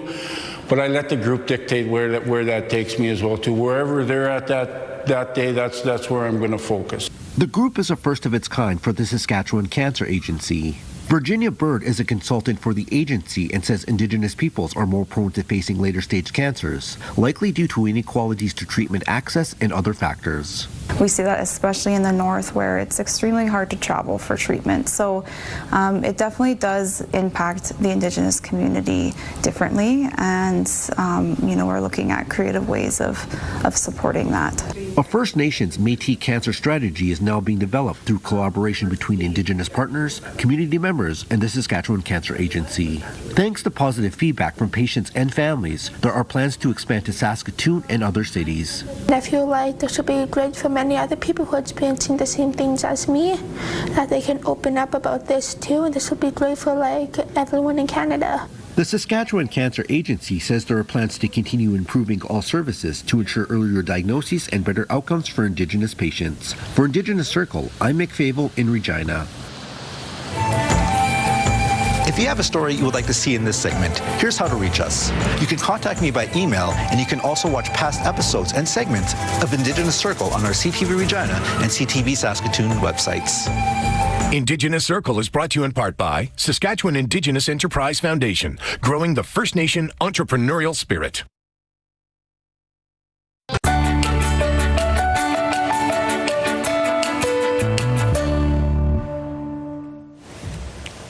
A cruise from Vancouver turned into the start of something beautiful. Couple finally celebrating their honeymoon formed an unexpected connection with a Surrey family. Here's CTV's Adam Sawatsky with their story.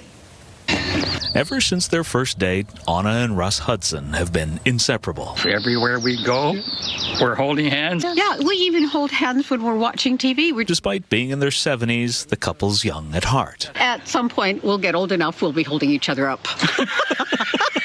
When Anna and Russ first met in their 60s, neither was expecting to find love. But life had other plans. Oh my gosh, love still exists. After 4 years of courting, they got around to marrying, but decided to postpone the honeymoon. And every year we kept saying, we'll do it next year, we'll do it next year. But then they began losing friends and family to death or dementia. We realized, what are we doing? What are we waiting for? So Russ booked a cruise, and Anna ordered a pair of T-shirts that said, "Honeymoon Cruise Finally," only 13 years later. And my dad goes, "Oh my gosh, those shirts are so cute." Danny Bay and her family were on the same cruise, happened to sit next to Anna and Russ at dinner, and formed an instant connection. They radiated such beautiful, welcoming, warm energy. The feeling was mutual. So, after meeting multiple times on the cruise, they all agreed to stay in touch after. Feels like we've known them forever. Although they live in different cities, they talk frequently, visit regularly, and in the years since they've met, become family. I didn't grow up with grandparents that I could vent to or cry to or get advice from. So, seeing as Danny and her sister's grandparents live on the other side of the world, and Russ and Anna met too late to have granddaughters of their own, they've become that for each other. It makes me feel peace and like I belong in the world. They have brought so much joy to Anna and I. So although it's never too late to find that love you never want to let go of, it's never too soon to connect with the people you can share it with. Well, for one thing, love is never old. Love is always there and can expand and be surprising and bring the most wonderful gifts. Adam Sawatsky, CTV News, Sydney. It's a lot of hand-holding, a lot of love. That was really cute. A lot of love. That's cool. Let's go to our sidebar.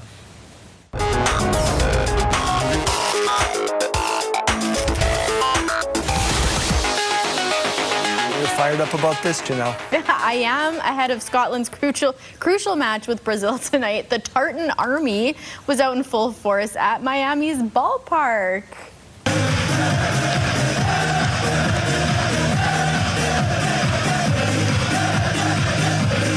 First they invaded Boston and they were singing 500 Miles at the ballpark, distracting everybody. Now they're on tour. Here we go. The Tartan Army hit Lone Depot? Yeah, Park. Depot Park, yeah. Okay, here we go in Miami for a Rangers-Marlins game after a loss to Morocco on Friday. They'll need at least a draw versus Brazil tonight to get them into the knockout stage. Get them through. We need that party to continue. This looks great. I don't know what's happening, but I like it. I think they will, be partying regardless of the outcome. That is probably accurate. Nice. Jeremy, what do you have for us? All right, we have the world's biggest sail-powered cargo ship that has made its first call in Canada. Sometimes we're going to be using only the sail, and sometimes we're going to do the navigation on an hybrid mode. Yes, this is a Neoliner Original, 136 meters long, capable of carrying 5,000 tons of cargo. Wow. The route it stops in France, Baltimore, and now Halifax, where regular cargo ships burn through up to 15 tons of fuel a day. The Neoliner uses only 1.5 tons. Oh, very nice. Also has 6 cabins for passengers who want to tag along for the ride. Wow. There you go. What an adventure. Big adventures. No kidding. Take a time out. Canada plays their soccer game at 1 p.m. You can see that on TSN or the Crave app. It's a free download. There's my shameless promo. We'll see you back here for Thursday. Can't wait.